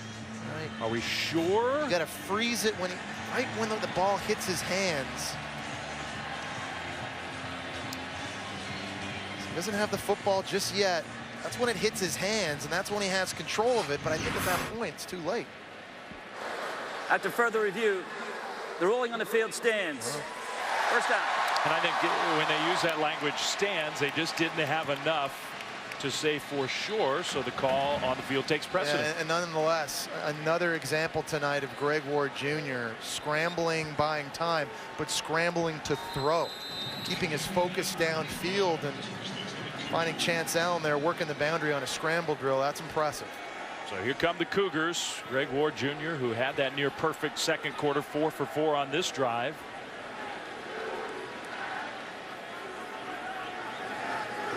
At the UConn 25, the Huskies look a little disorganized. King will take the swing pass, looking for a blocker. UConn played that one well. Even though they were scrambling out, here come penalty flags. So they make a good play on defense and then make a big mistake. It's Vontae Diggs, number 13. Bob Diaco can't believe it. It's the second time they've had personal foul. Personal foul. Unnecessary roughness. Defense number 13. 15-yard penalty. Automatic, first down. You do not have to help this offense gain yards. And this is just a mental error, whether it's frustration, whatever it is. I mean, that's like a wrestling hip toss that you just can't have from an upperclassman on your defense. I mean, we all heard the whistles. The whistles blew way before that. The play was dead. That's a 1st and 10. Not quite 1st and goal. They can get a first down inside the 3-yard line. 2 men in the backfield now. King, and they'll pass it back to him. Now remember, he's a quarterback. He'll throw for the end zone. Incomplete. There was contact. Allen, the intended target, 2nd down. We said that Major Applewhite always has a play call for De'Ara King to throw the football, and you can kind of see that set up. It was a lateral from Greg Ward Jr., and this is just a better job of coverage. A number 6, Javon Williams. A little bit of contact, but he looked back behind him to try and locate the football, and that's generally an indicator. He's going for it. A nice no call on PI there.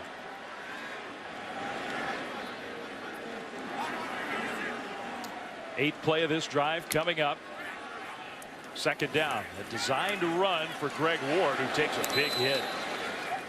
And Vontae Diggs, number 13, a linebacker, he forced the football back inside. I think UConn would love it if Houston tried to throw inside, run inside. So that's where this defense is built to stop him now. I think if you're UConn, you got to find number 15, Linnell Bonner.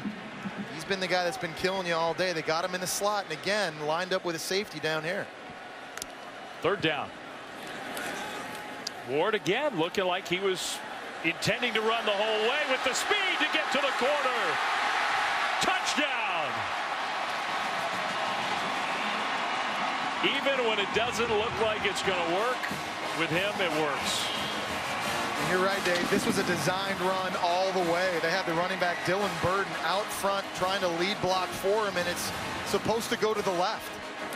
Starts running that way and just changes direction, and that's just the natural playmaking ability that Greg Ward Jr. has. And again, his first 10 yards are so quick. When he goes to the NFL Combine, he gets tested in that. I expect him to be one of the faster times of anybody in the country. It's shocking how quick he is in those initial 10 yards. So the Huskies give up the touchdown on the first drive of the 2nd half. That penalty was big. Who knows if it made the difference, but it helped. Extra point is good. Well, just a few minutes in to the 3rd quarter, and another touchdown for Greg Ward Jr. and his 6th-ranked Cougars. Another one on the ground for number 1.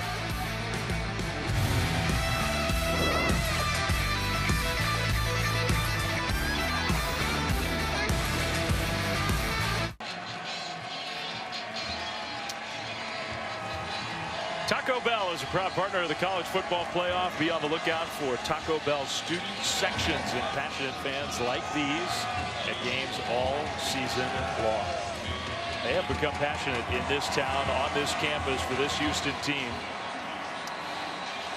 That's a big part of Tom Herman's impact here. He's made college football important again in the city of Houston. 35-7. Cougars all over the Huskies. And a touchback coming. Well, and Houston, look, they have an uphill climb for that playoff because the Power 5, lots of good teams, 4 spots, 5 Power 5 conferences. So you already know one of them has to be left out of the equation. Houston wants to make it at least 2. Yeah, and, you know, you kind of look, I think right now, probably at Big 12. Pac-12. The Big 12 has been so competitive the last couple of years with people kind of beating up on each other and knocking each other off. Obviously, Oklahoma was an early preseason pick, but 2 big non-conference losses early. And the Pac-12 too. There's going to be a big one tomorrow night. Stanford, Washington, which I think is going to go a long way in determining which team might escape out of that conference and have an opportunity to play in the playoffs. 35-7. Sheriffs looking to run it himself. Not quite the dynamic runner that Greg Ward is, but a pretty good runner. We'll say this, Jesse, last year at this time, so heading into week 5, Clemson was the 12th ranked team in the country, Alabama 13th. Those were the teams that ended up playing in that national championship game. So we sort of spotlight these top 10 teams. We're looking forward to all 3 of those games, but it's still early. Yeah, no doubt. Still a lot of time for teams to maneuver around. Short drop, incomplete. Well, and teams improve and teams get worse as the season goes on. And listen, as good as Houston looks tonight, I think there's still room for growth on this team. There's still some things that I need to see answered. And I think a big thing for me when I watch Houston right now is the offensive line, maybe the lack of physicality. And you got to be able to run the ball between the tackles. And against Cincinnati, they completely abandoned it. They've abandoned it here tonight against UConn. It hasn't hurt them. They've scored a lot of points, but I think to beat a team like Louisville down the road, more tougher competition in the American, they're going to have to add that element to their offense.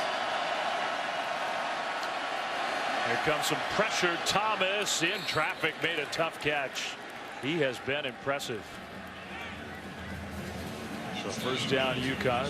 Houston trying to get through the Huskies, and you mentioned Louisville, and it is worth mentioning because that's sort of the game that looms over everything. Navy, not easy, never easy. Tulsa, SMU, UCF, Tulane. And they're going to be big-time favorites in every game until the Cardinals come here. And who knows for that one? Well, and then maybe a 13th game in the conference title game against a good opponent. Sheriffs to the sideline, complete.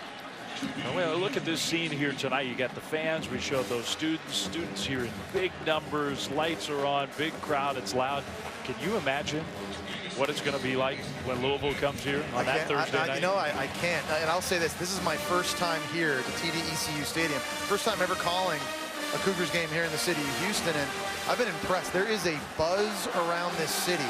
The fans that I've met the last couple of days, they are excited about the direction this program is going. They are already talking about that game mid-November. It's already a sellout. Tickets are gone.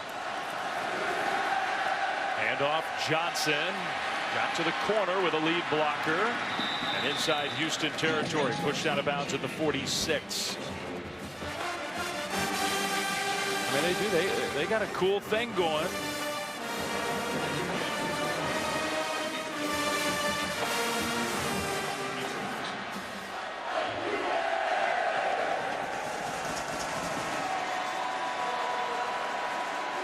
College football in this great football town. The pass is incomplete, knocked away.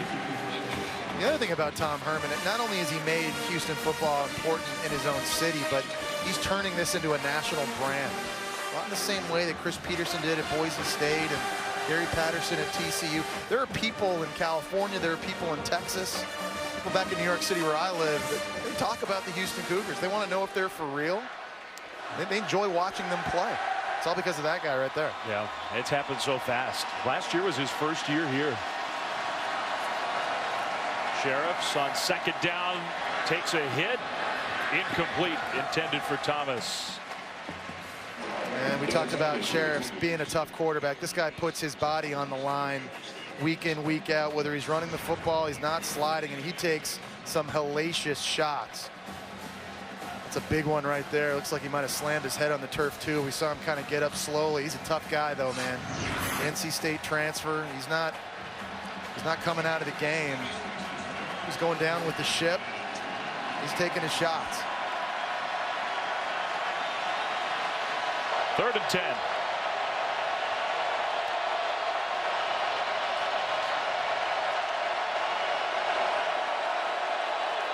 Pressure picked up, at least for the moment. Sheriffs can't get away. That was some closing speed, big time. Dom Lewis, Frugier with the sack. Yeah, and you're getting a chance to see the depth of Houston right now. That's Stephen Taylor's backup. We talked about how good of a pass rushing linebacker Stephen Taylor was. That time Frugier showing off the speed. Remember, they're playing without their 2 starting linebackers. They've got backups now making plays. Tom Herman, he's done a good job recruiting here as well. Showing off. Without their best defensive back, without 2 starting linebackers, 2 of their very best players on defense, and playing pretty well.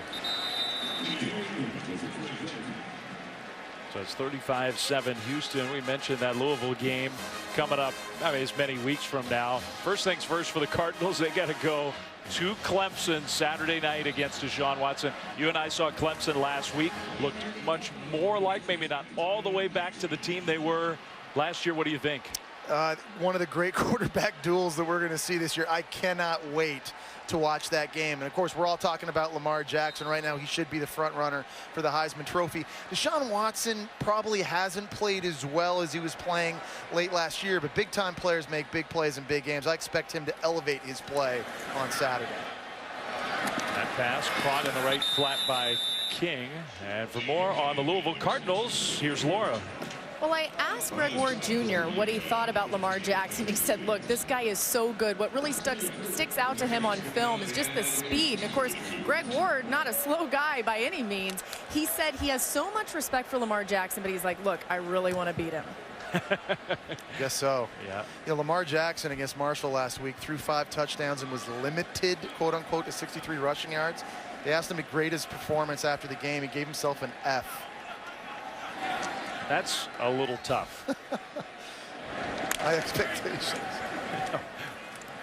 Ward throws middle, and it is picked up off the turf. Yes, by Allen. Wow. Who's making some. Now the official from the other side comes in and says no catch.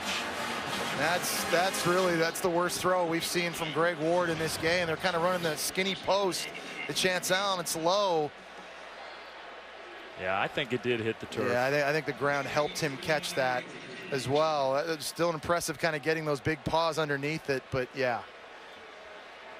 You know, the ball's allowed to hit the ground, but you have to have complete control and continuous control throughout the entire process. He didn't have it there. Jim Casey, the heads linesman, came over and made the right call. Low snap on 3rd down. Ward steps up and throws, caught, 1st down. Right on the hands of Linnell Bonner. I want to talk more about Greg Ward and his toughness, and we'll go back to what we saw in the Cincinnati game a couple of weeks ago, and I think what he proved to his team in his locker room with his performance that night. He's taking some big shots tonight, but what he did a couple weeks ago, big game on the road, I think spoke volumes. The type of character he has and what he's willing to do for this team to win. The hit he took in the 2nd quarter tonight was just vicious. Delicious. Out for 1 play and then back in the game. He takes a pretty big hit here. He's got his man open, caught. Down to the 20, Stephen Dunbar. Talked about how this offense wanted to challenge Jamar Summers at corner after he kept getting beat last week against Syracuse, but Greg Ward Jr., this is a double move, so it's going to take some time to develop. He's got to hold on to it.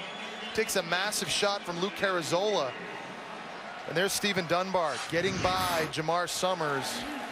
Another explosive play in the passing game for the Cougars. 48 yards that time. And Greg Ward Jr., he's just putting on a show tonight.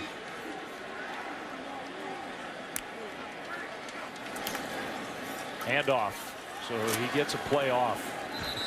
Sort of. Well, and Houston's run 52 plays already. They average running 88 a game. So that's the 2nd most in the nation. And they can wear down defenses with all the snaps, and maybe now's the time to start trying to run it inside. You've had this defense on the field a lot. Kind of test their cardio, test the stamina. They will test it with another handoff, right side with a hole, and I think that was Bonner. From his wide receiver spot, basically lining up in the backfield. They do a lot of different stuff on offense with that guy. Yeah, Major Applewhite just has so much volume of offense. Look at all the different ways they run it, all the weapons they can throw it to, the tempo, the run pass options. They go right back to that same play. Count on Bonner to make a move, and he does to get the 1st down. It's just a lot to have to prepare for if you're a defense, especially in a short week. We talked about the cardio and conditioning of this defense, and they've got arguably their best player, certainly up front, Michael Myers. Down on the turf. I don't know if that's a cramp or something else, but we'll step aside while they look at big Mike Myers and back right after this.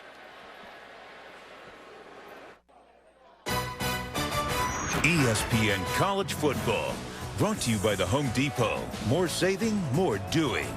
And the new Xbox One S, the ultimate games and 4K entertainment system.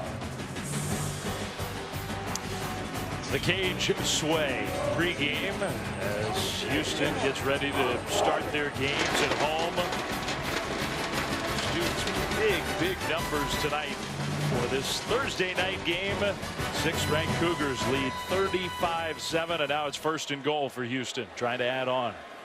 Dave Fleming, Jesse Palmer, Laura Rutledge. Watching Greg Ward Jr. just put on a show. He's going to run it here inside the 10. And trying to power his way down to the 3. 2nd and goal. Yeah, in an area of the field where he's just so dangerous. I mean, what do you do? Do you risk playing man-to-man?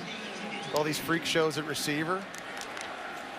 It's been a point of emphasis for them. He's trying to find room. That time the play broke down. They have not been great in the red zone this year in terms of scoring touchdowns.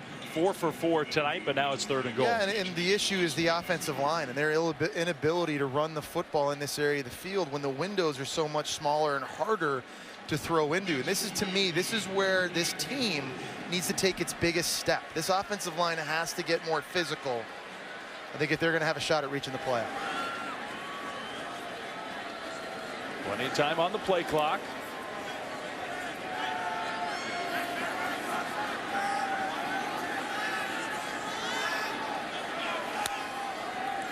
They get the play snap with 2 on that play clock. Toward the back corner. Wow. What a catch! Wow. Touchdown! He might have snagged that one one-handed. He did. What a night for Anthony Linnell Bonner. The safety, this is the matchup that he's been trying to exploit all game long in the slot. One-on-one, there's a little bit of a push-off. He just plucks it out of the air, tucks it in. It's got to be a SportsCenter top 10.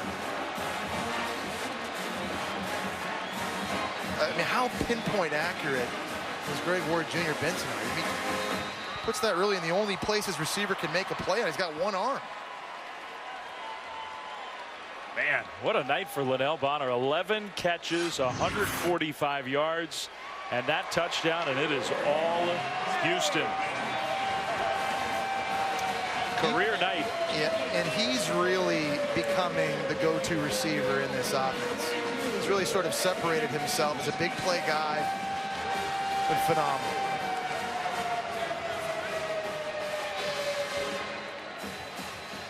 Well, we get a chance to remind you the 3 top 10 matchups on air, and it begins on our air. It begins tomorrow night, Friday, in the Pac-12. Stanford, Washington, Wisconsin, Michigan for the Big House, and Louisville, Clemson, Death Valley, Saturday, 8 Eastern, all of them on the Watch ESPN and the ESPN app. That app may be working overtime this weekend, including tomorrow night. Christian McCaffrey and Stanford on the road in Seattle. It'll be rocking. Not enough to just slow him down running the ball either if you're Washington, because he's a guy that finds plays catching the ball in the return game on special teams. And they gave up. Washington did on the road in Tucson. Now, look, Arizona can run the ball a little bit, but Arizona ran for more than 300 yards last week against Washington. They had their backup quarterback and backup running back in the game. They weren't starting with a full deck either. I think there's still some question marks. Washington has to prove a lot this upcoming Friday. And Stanford's been tested for more on that matchup. Back downstairs to Laura. Well, guys, Holly Rowe will be the reporter on this game, and she shared some information about it. Remember that Washington sophomore quarterback Jake Browning did not play against Stanford last year because he had a shoulder injury. So this will be the first time that he sees them. And also Stanford could be without up to 4 starters. They're dealing with some injuries. Some of those guys will not be able to play. And then another interesting point about this game, the fact that both schools started classes this week. So it's been a short week with added school responsibilities. What have they been doing this whole time? Playing football? Yeah. I thought, what are we doing? We're in week 5. So you needed to go to a school on the quarter system. The quarter system is beautiful. You start in late September. First quarter's over at Christmas break. That's the longest summer ever. Concentrate on football that first month of the year. The play clock has expired. So UConn. Delayed. Offense. 5-yard penalty. First down. And to add on to what Laura was just saying about that Stanford-Washington matchup, you know, that'll be interesting to see how Jake Browning, some of those playmakers, John Ross and Myles Gaskin, all that speed that Chris Peterson has on offense. I know a lot of people talk about Washington's defense in this one, but Stanford's defense has only given up 12 points a game, and they've been tested. Kansas State, USC, UCLA. I mean, that unlike Washington. On the road against Josh Rosen and that UCLA offense. Sheriffs throws. Thomas, spectacular catch, but out of bounds. Great effort. I think one thing that I like, and I think Bob Diaco is going to see when he turns the film on tomorrow, is stuff as it is. Look at the scoreboard. His offense, these guys are still fighting, and they're still taking shots down the field. They're taking shots in the pocket, and they're not quitting. It'd be easy for a lot of offenses at this point and starters to go, you know what? I don't want to take the abuse anymore. I'm shutting it down on the road, hostile environment. That's not what I'm seeing from UConn. Plus, I think part of it, this team, they came into this year, this is our year. This is our year to be better.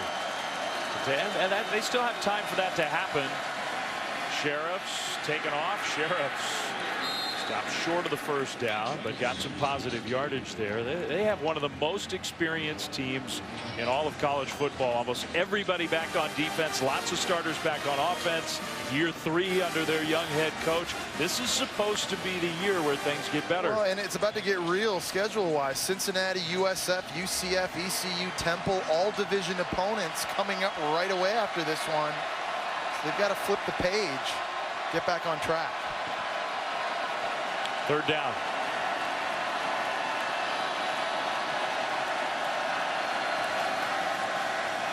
Sheriffs to Thomas, incomplete, and a rare mistake by Noel Thomas. That was one of the few times Houston hasn't blitzed on third down and come after Sheriffs. That ball's certainly a little bit high, but that's one that Noel Thomas is good enough to come down with. The self-inflicted wounds in the passing game for UConn. It's just killed them tonight.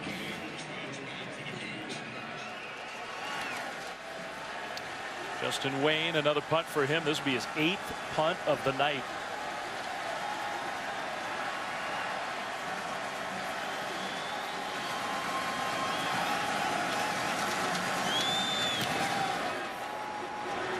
Kings are going to call fair catch again.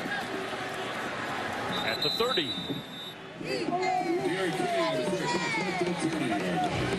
Greg Ward Jr., he's had a heck of a game, but how about Linnell Bonner, the star wide receiver for Houston? No, he's been big all night long and showing off the acrobatics here in a SportsCenter top 10 moment late for the Cougs.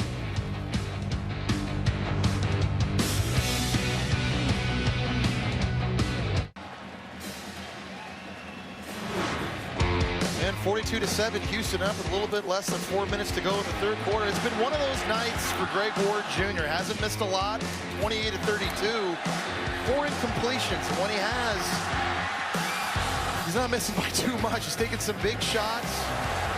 For the most part, giving receivers an opportunity. And it's just one of those nights you have as a quarterback. It's hard to do that against air. And without a defense on the field, he's just been that accurate. Passing on first down here, and the quick hitter to the right side, and a nice cut back inside Isaiah Johnson for the first down. I think that's the first time we've called his name. Greg Ward Jr. working on a career night. He just looks more dialed in and week out. He's improved so much as a passer this year. I think he's doing a better job anticipating throws. I think he's also done a better job scrambling to throw instead of scrambling to run, and he's shown some more examples of that tonight. Well, you just pointed, he's 29 of 33 with the drops. It's just, he's been almost perfect with all the time in the world. Now taking off. I think at this point of the game, don't take any big hits or do that. What a player. It's Michael Vick-ish with his ability to kind of change direction on a dime and just make defenders look silly. That one complete. Allen.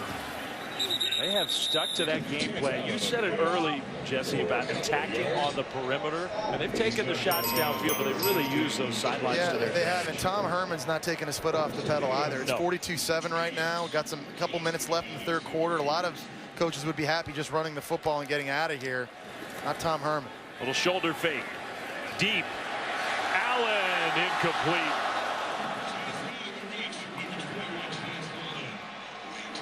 The team obviously that was motivated coming into this one after losing last season up at Storrs in Connecticut.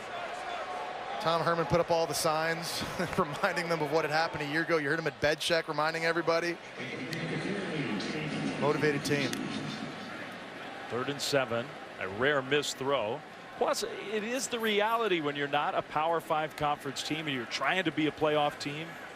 The optics, the cosmetics, all that stuff matters. How you look, how you do it. It's just kind of the reality. Ward, middle with some contact, another incompletion.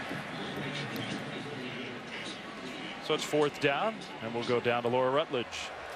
Well, guys, this one obviously meant a lot to this Houston team. And Stephen Taylor, the linebacker, told me this was the one game they circled. It was the one game they really wanted to win. He said, we were hungry for the Huskies. I think we've seen it on both sides of the ball tonight. Yeah, it's just not about, Laura, it's just not about getting up for Oklahoma week 1 and then, you know, a big road game at Cincinnati 2 weeks ago and getting ready for Louisville in mid-November. I mean, you're the number 6 team in the nation. You've got the target on your back. You've got to bring your A game every week. End over end punt. It'll be downed inside the 5. They don't punt often, but when they do, they punt pretty well. Nice job by wide receiver Isaiah Johnson getting down, making a tough play inside the 5. It won't be easy for the UConn offense. Celebrating its 12th year, sponsoring the Good Hands Field Goal Nets. Allstate makes contributions to participating universities' general scholarship funds. For each field goal and extra point kick since 2005, Allstate has donated millions in scholarship funds.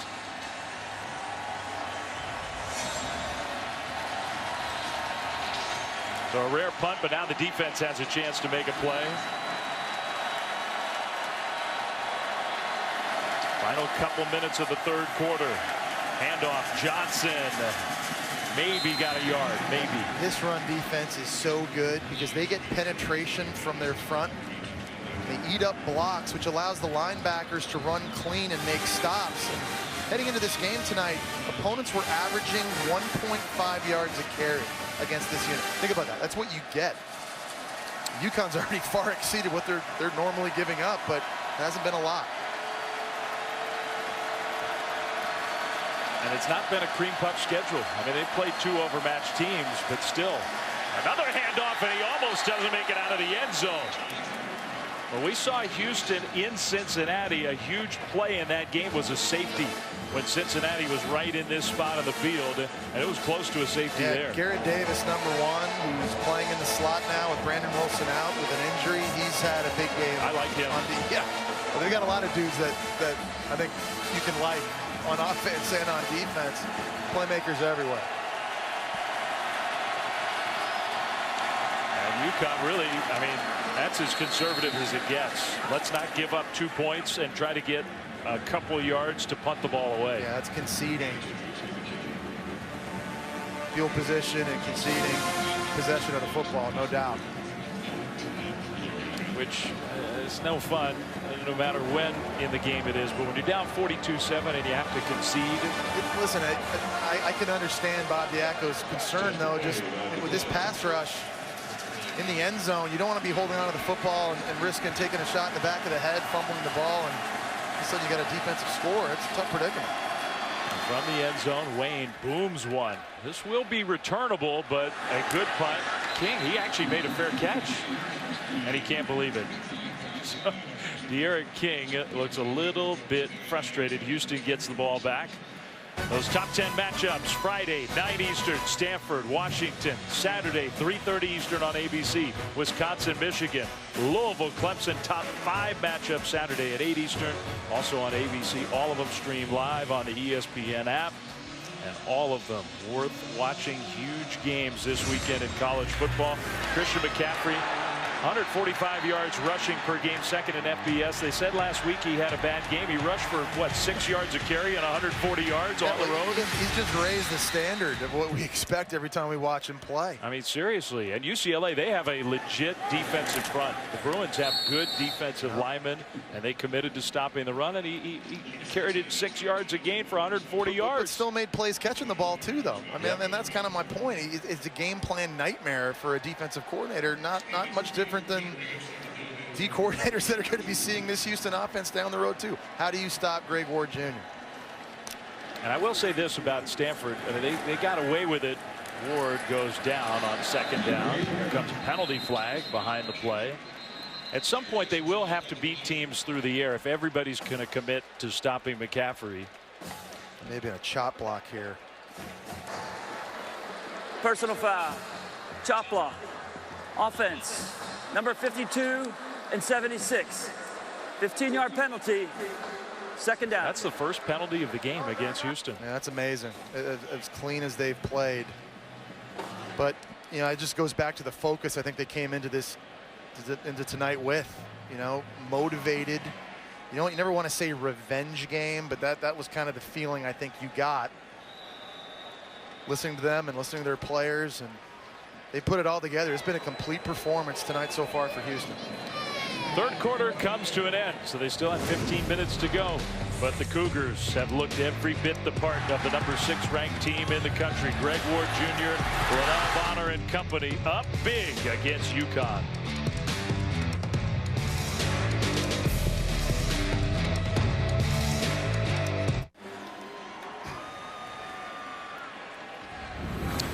You're watching the American Conference on ESPN from Houston, where most of the fans, not everybody, but most have stuck around to enjoy the party.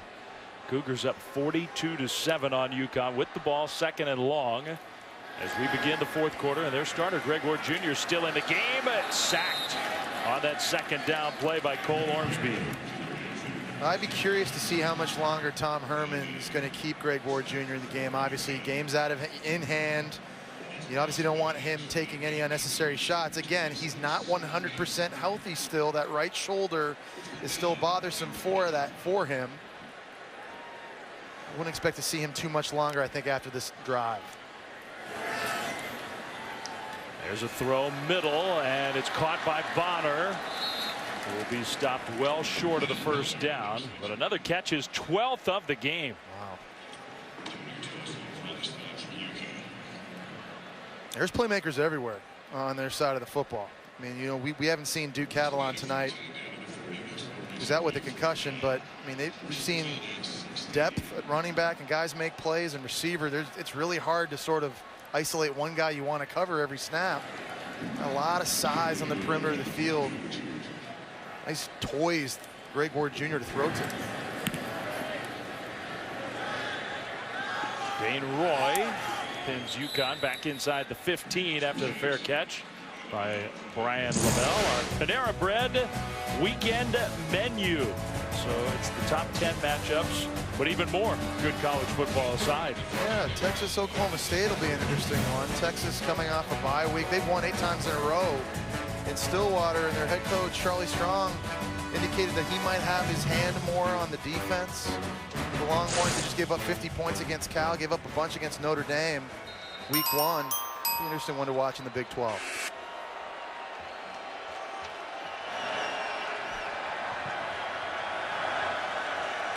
Sheriffs and UConn back on the field with their offense.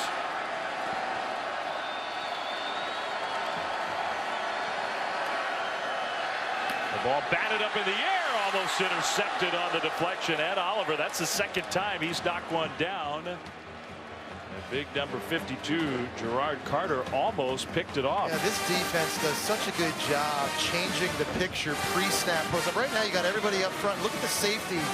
Just shoot back to the middle of the field last second, trying to confuse the quarterback. You go back and watch week 1 against Oklahoma. There were a lot of times I thought Baker Mayfield, at quarterback, was just confused. Their defensive coordinator, Todd Orlando, does such a good job coaching these guys up. Kind of give them a look and then just time it out. Just change the picture completely. Pressure was picked up pretty well that time. The pass was incomplete. They found a pretty good cover corner in Howard Wilson, number 6 that time, who was on the coverage. Remember, in Cincinnati a couple weeks ago, had 2 picks, took 1 to the house. Brandon Wilson's injury, we've had some guys step up and make plays, but I think if you're defensive coordinator Todd Orlando, you like your odds right now with Howard Wilson outside, locked up one-on-one. They had the back-to-back pick sixes in that game. That's hard to do. Consecutive plays. Nobody in the three-point stance now. And who's coming? How can this offensive line tell? They hold off the pass rush. That one was thrown fairly short, but caught. And a first down and a big play for Mayala. Finally a big play and a big completion deep down the field for UConn. They had been missing these, and Ergi Mayala, nice job on the back shoulder and an acrobatic catch in mid-flight. Strong hands, pretty good coverage that time by Jeremy Winchester. Not good enough. That throw, Mayala again with the catch out of bounds. It's something UConn's going to need moving forward too. They need to be more explosive. They got to find those chunk plays, be it throwing or running. It's just hard to go 12, 14 plays every drive to generate points. They're going to have a chance to compete in their division in the American Conference.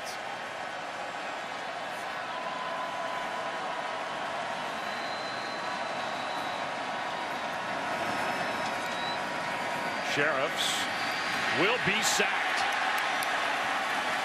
And Oliver got there. It's very rare a true freshman D lineman has the impact on a game and the impact on his team that Ed Oliver has had. This guy was the 4th rated overall prospect coming out of high school, and he's been virtually unblockable this year for Houston. Tremendously strong, quick twitch athlete with great vision and ability to locate the football. Special one for years to come here at Houston. I mean, this guy, he is a first-round pick written all over. At least by the recruiting rankings, basically the best player ever to commit to a team not in a Power 5 conference. Sheriff's throw is incomplete, and it's 4th down. You're going. I think, why not, right? For Bob Diaco, 47-7. I would think so, but the punt team's coming out there. You're almost at midfield. Well, yeah, I mean, like, why are you playing field position? It's 47-7, right? Or sorry, 42-7. Yeah. They have more punts than first downs in this game, but why wouldn't you go for it?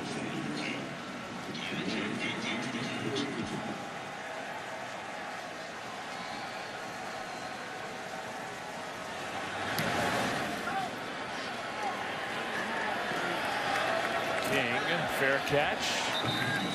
They're playing the field position game down 42-7. And we will see who comes out to play quarterback. Kyle Postma was warming up on the sideline, so he could take charge of the Houston offense right after this.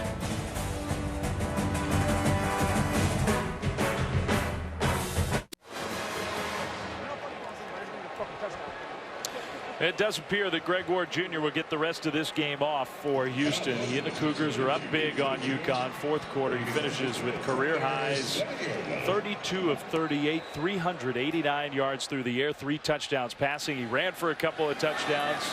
And a very capable backup, Kyle Postma, is in, hitting De'Aaron King on first down. The all-time record for completion percentage, Corey Robinson of Troy, 94% of the game with a certain number of attempts. And Greg Ward came fairly close tonight. I mean, an incredible night for him. Well, had he not had a couple drops, he might have got it. He would have been real close. But now he gives way to Postma. Still throwing the ball inside their own 10. With the backup. We'll hand it to the running back straight ahead. And I'll go back to what we learned about Greg Ward Jr. a couple weeks ago on the road at Cincinnati, and the leadership and toughness that he demonstrated in that game. Went in with that right shoulder injury, wasn't anywhere near 100%. Was getting hit all night, taking huge shots, still somehow found a way to throw for over 300 yards, ran 26 times, put the offense on his back, and proved to his team, I'm willing to do whatever it takes to get the W. Such an impressive performance. Earned him a lot of credit, I think, in the locker room. Stuffed at the line of scrimmage on 3rd down. So Houston content to keep the ball on the ground, keep the ball moving, and punt the ball back to UConn. I'm with you, though. He's got everything. For a guy who is not big, Greg Ward Jr. is about as tough as it gets. He gets compared to some of the other good mobile quarterbacks. We mentioned it a couple weeks ago. Russell Wilson sometimes gets thrown out. Russell Wilson 30 pounds heavier. Oh, yeah. They don't look anything physically close to each other, I don't think. But you know, it's a necessity for this offense right now. Their inability to run between the tackles, they need quarterback runs and the +1 advantage blocking. And he's delivered, even though he's not 100%. Well, Bell went backwards to take that one. And gets knocked out of bounds. Good punt from Dane Roy. 10 minutes to go. And we'll step aside. 42-7. Houston looking to put the finishing touches on a win against the Huskies on a beautiful night here in Texas.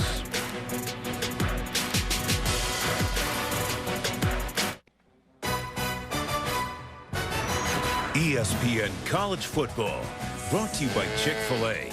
We didn't invent the chicken, just the chicken sandwich. And Allstate, proud supporters of college football. It's good to be in good hands. They call it the H-Town takeover. They light up downtown buildings in the Cougars colors before home games. That tells you where this program has come. 6th ranked team in the country, up big 42-7 against UConn with 10 minutes to go tonight. Huskies offense does get back on the field, and they're still throwing the ball, at least trying to. Thomas is open, and he makes the catch inside Houston territory. Well, the big games in college football, we've been talking about them all night long. Houston, a top 10 team, but playing a team that frankly is overmatched in UConn. But 3 of those matchups this weekend, starting tomorrow night, with a top 10 against top 10. That's when you get a big week in college football. That's when you need the ESPN Watch app. It works overtime. Sheriffs, that one is caught despite the big hit by Ayala. So we're talking about those top 10 matchups tomorrow night in Seattle. Pac-12 football on a Friday night lights in the Pac-12. Stanford and Washington, Wisconsin, Michigan, and then Louisville, Clemson, the nightcap, 8 Eastern. Those last 2 on ABC tomorrow night on ESPN. Sheriffs under center is going to throw for Ayala, and he catches it out of bounds inside the 5, down to the 1. Ayala could not quite get to the end zone. I looked really close to getting in. Let's take a look at this again. Another great throw there by Sheriffs. His body got through. The question is, where was the football in relationship to the pylon? It's like he held the ball back almost. That's really close. Official was right there. Right there. Sheriffs trying to sneak it in, and he gets in. Touchdown. So 1 play later, the Huskies are in the end zone. Just small victories, and I think if you're Bob Diaco, you're looking for positives. And again, this offense has never stopped competing. I think Bryant Sheriffs has stood in there in the pocket tonight, taking some big shots. He's looked really good these last couple drives, throwing the ball downfield. It's something this offense, I think, needs to do more often. Sheriff's proving right now against a good defense that you can fit some throws in some small windows deep down the field. You can open it up a little bit on O. Extra point is good. So a positive for that guy and his Huskies. 8:42 to go in Houston. Cougars lead 42-14.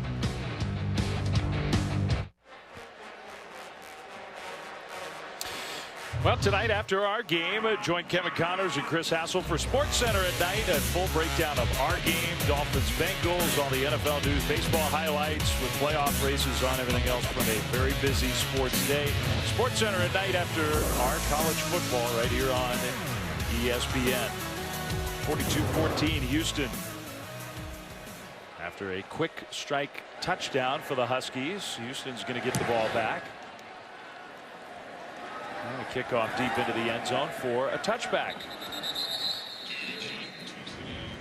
Now, we started last night. Tom Herman let us tag along for bed check, which was, I mean, something we don't get to do that very often. Saw a couple kids in their underwear. Then Tom Herman greeting his team coming into the locker room. And that is a little different. What is also different is the way this Houston team plays football. Greg Ward Jr., tremendous. Yeah, they just came out completely motivated. They played so well in all three facets of the game tonight. Offensively, they've been explosive, particularly throwing the football. It's the best I've seen Greg Ward in that capacity. The defense, we expect now every week them to be dominant. They've done that as well. Get some big plays in the special teams game, too. It's about as complete a performance that you could have. I think Tom Herman, one he's going to be very happy with. And we'll see if they let Kyle Postma run the full complement of offense. First down play, a pass completion for a Houston first down. And I have zero problem with that. I mean, kids come to play football for Tom Herman to be in a wide open offense and get a chance to throw it around. Just because you get in the game late doesn't mean you need to get all conservative and start running the football. It's the defense's job to stop you. And I learned that from Steve Spurrier playing in college, and I agree completely with that philosophy. These backups in the game now, they deserve the opportunity to run the offense. First and 10, Houston. This time moving left. Postma, who can run, but kind of ran into his own man, had nowhere to go, takes a loss. More on that culture that they've developed here at Houston. Here's Laura. Well, Dave, we saw how Tom Herman kisses the players when they come into the locker room, and I asked Greg Ward Jr. about it, and he said at first he was a little taken aback. It took some getting used to, but now he realizes how important that is for this culture. He said it really shows a physical display of the brotherhood that they're all about. And then talking to Stephen Taylor about it, he said, look, we know how much Coach Herman loves us, and that's why we think he's going to stick around here. And it is a topic that has come up. It came up last year already with jobs opening toward the end of last college football season. It's coming up already. The signs here in the stadium about Coach Herman. They want to keep him around. And we asked him about it. And I think his answer basically to us was he repeated what he said. Look, there've been no phone calls. There's been no talk. We're still got a long way to go in this season. But also that he's open and honest with his players about it. Anyone wants to talk to him about it, he's happy to have a chat. He also told us that he hadn't addressed his team about it. Where last year, remember there were the rumors surrounding South Carolina, and there was some mumbles about Missouri maybe, or Georgia, and I think he addressed his team a year ago. But I think now that they've all been through that one time, he feels like they've got a great trust between coaches and players, and they know that there was something imminent, something they had to hear, that he'd call a team meeting. He hasn't felt the need to do that and doesn't feel like it's been a distraction for his team. And certainly tonight it hasn't shown up on the field as a distraction, that's for sure. Well, with Postma in, 2 times they've had to punt the ball away. UConn with 6:10 to go, gets the ball back. You've been expecting you? Yes. Even bed check is fun here at Houston. Tasting the sports drink. Circa, I believe this is 2016. Yeah, is that correct?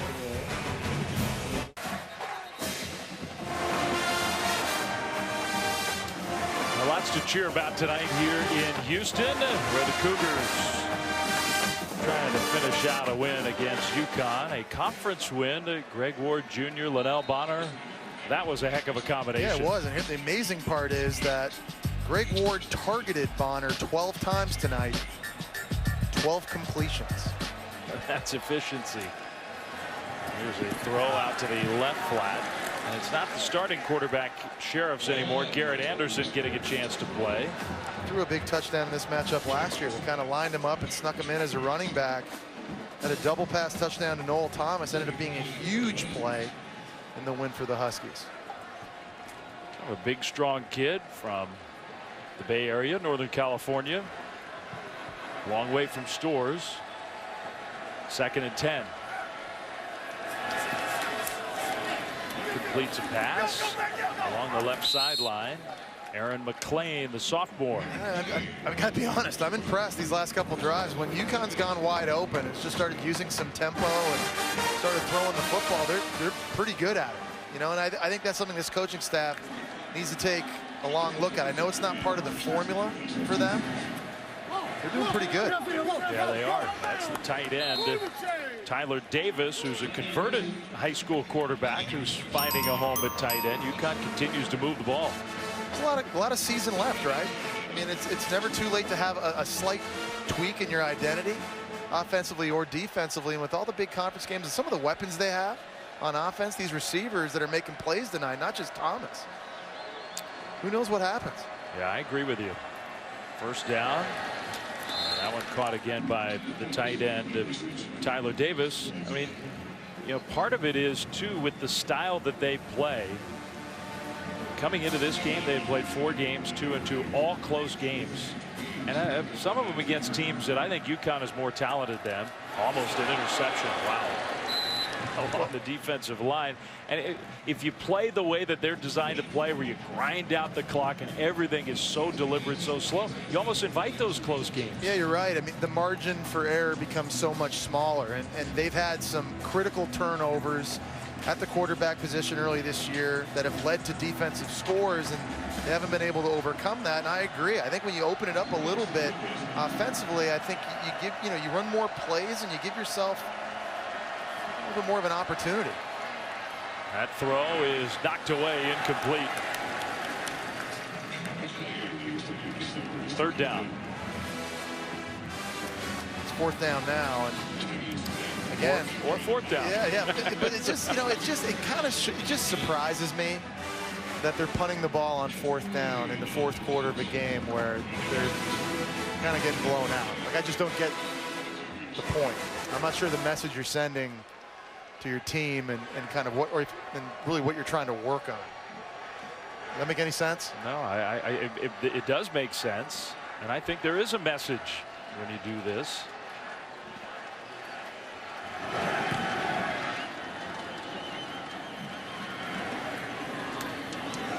Another good punt, at least. Well, it's impossible not to think ahead to late November this year, but last year it was early in the season. Houston went on the road to play Louisville, and it was Tom Herman's first game as the head coach, and it's kind of a statement that things were going to be different for this Cougars program. A last-minute field goal try was no good, and the Cougars got out of there with a 34-31 win on the road against a good ACC team, and it kind of set the stage for last year, for what we're seeing this year. Yeah, it was, obviously a different Houston team, younger, inexperienced. Greg Ward Jr. didn't have the experience quarterback that certainly has now, but in fairness, that was a way different Louisville team as well. That is also true. That's going to be interesting come November. Hand off right side on first down. It will be on Thursday night, those two teams, and the question will be, can they both stay undefeated? Houston's got a great chance to go into that game without a loss, and the stakes become very high for them if that's the case. Louisville has a tougher road, although you look at Louisville's schedule, and if they get through tomorrow night, which will not be easy, Deshaun Watson and Clemson are waiting, but if they do get through tomorrow night, Louisville's schedule also looks pretty favorable. ACC's a good league, though. It's not just those top two. That pass incomplete. I think the interesting thing looking ahead to that Houston-Louisville matchup is going to be the athleticism on defense that each team has versus these sorts of dynamic quarterbacks. Because Louisville's defense this year has been living in their opponent's backfield as well. They sacked Florida State's quarterback 5 times. They make plays. But this Houston defense, this is no joke either. I mean, Ed Oliver in this front with all the different pressures they bring, that could give a guy like Lamar Jackson a lot of trouble. There's going to be so many interesting elements, X's and O's wise, schematically, in that game come November 17th on Thursday night. Third down, Postma, deep left side. It is incomplete, on the hands of the receiver, but not caught. It's fourth down. Yeah, really nice throw. That time from Postma. He's in the game. They're taking shots late. And that was just a drop by, who was that? I thought it was number 19, Javian Smith, who's normally a cornerback. He's listed as a DB. Getting an opportunity there maybe to get some run at wide receiver.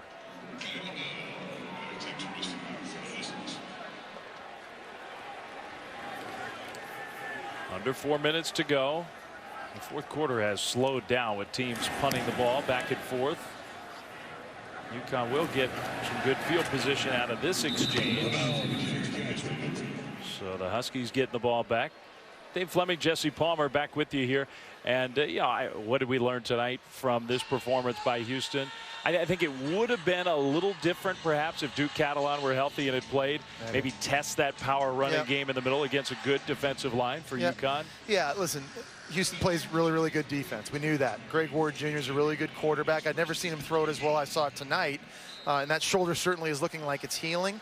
The big question mark to me, though, is still that offensive line and their ability or lack thereof of running between the tackles, because I think they must absolutely get better at that. This is a team that's going to reach a playoff. A sack for the Houston D.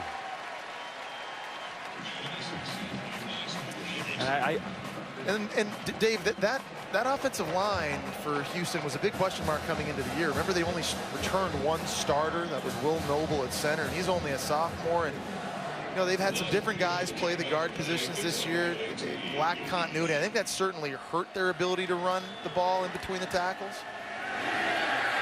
Well, I will say this, if you use the next month of games to try to get more experience, I mean, they are going to get more experience, more snaps, but tighten up some of those problems, get some better communication.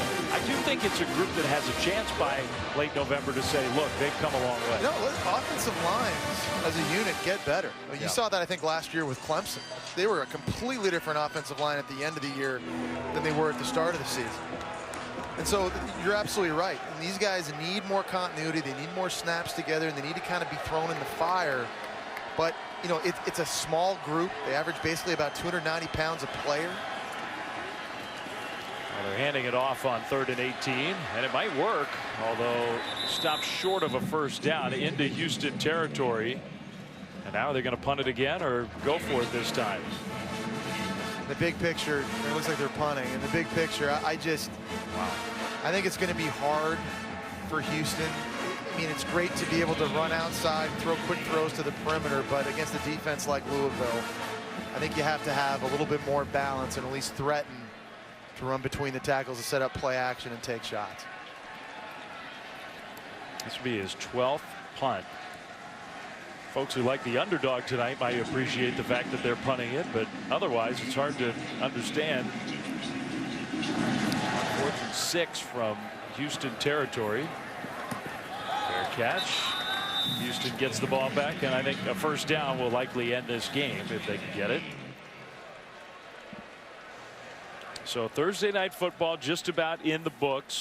Friday night football tomorrow, 9 Eastern. Stanford up on the road in Seattle to take on the Huskies. It's another team that Stanford, frankly, we've said it last week going into the UCLA game. Recent history has been very favorable for the Cardinal. UCLA really tested them. Maybe this is the year that Washington can test, push, and get over the hump. On Thursday night, I remember a couple of years ago, we called that game, and Stanford went up as a favorite. They got beat. That's a loud Husky Stadium. That's a loud place. Those fans will be in it. That is going to be a hostile environment for the Cardinals.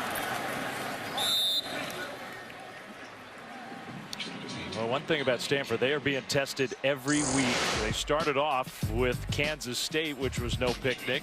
USC, UCLA at Washington. Then they get Washington State at home before going on the road to take on Notre Dame, which, who knows?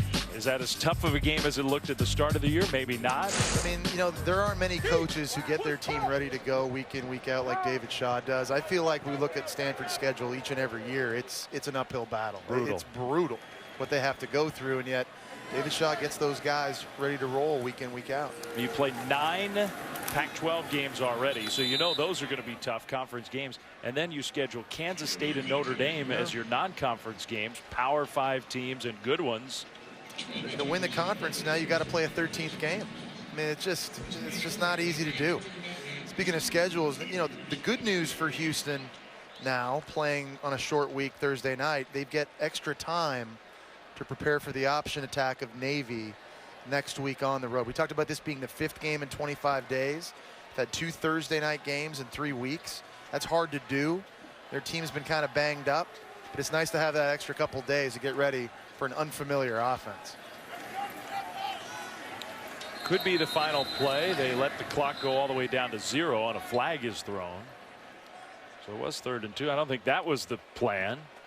A delay a game signal here by back judge.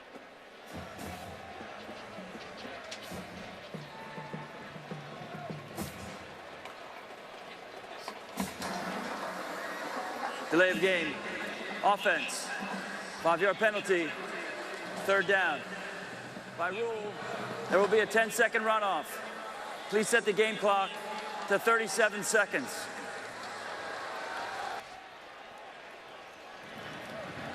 There's going to be no argument from Bob Diaco on that. His team's given the option if they want the runoff or not. And I think the fact that he's punting on 4th down late, he could be asking, is there a possible 30-second runoff? I think they would like the game to be over. Postma, pass complete. Ball comes out in the open field. Who's going to get on it? It's still loose on the turf. And I think Houston did come up with the ball. That made some people nervous. Well, that was like a ping pong ball, or like a pinball. It was. I mean, you know, there's country fumbles and city fumbles. The country fumbles when it's kind of out there, no one's around it. You pick that one, you scoop up and score. City fumbles when there's a lot of bodies around the ball. Well, the city fumble here in the city of Houston, mercifully, the game comes to an end. I mean, it was a sloppy 4th quarter. It was anything but sloppy leading up to that for Houston. Impressive win. Yeah, I think in any facet you look at it, offense, defense, special teams, Tom Herman's got to be happy. 42-14, the final score for Jesse Palmer and Laura Rutledge. Dave Fleming saying so long. Sports Center next in 15 seconds.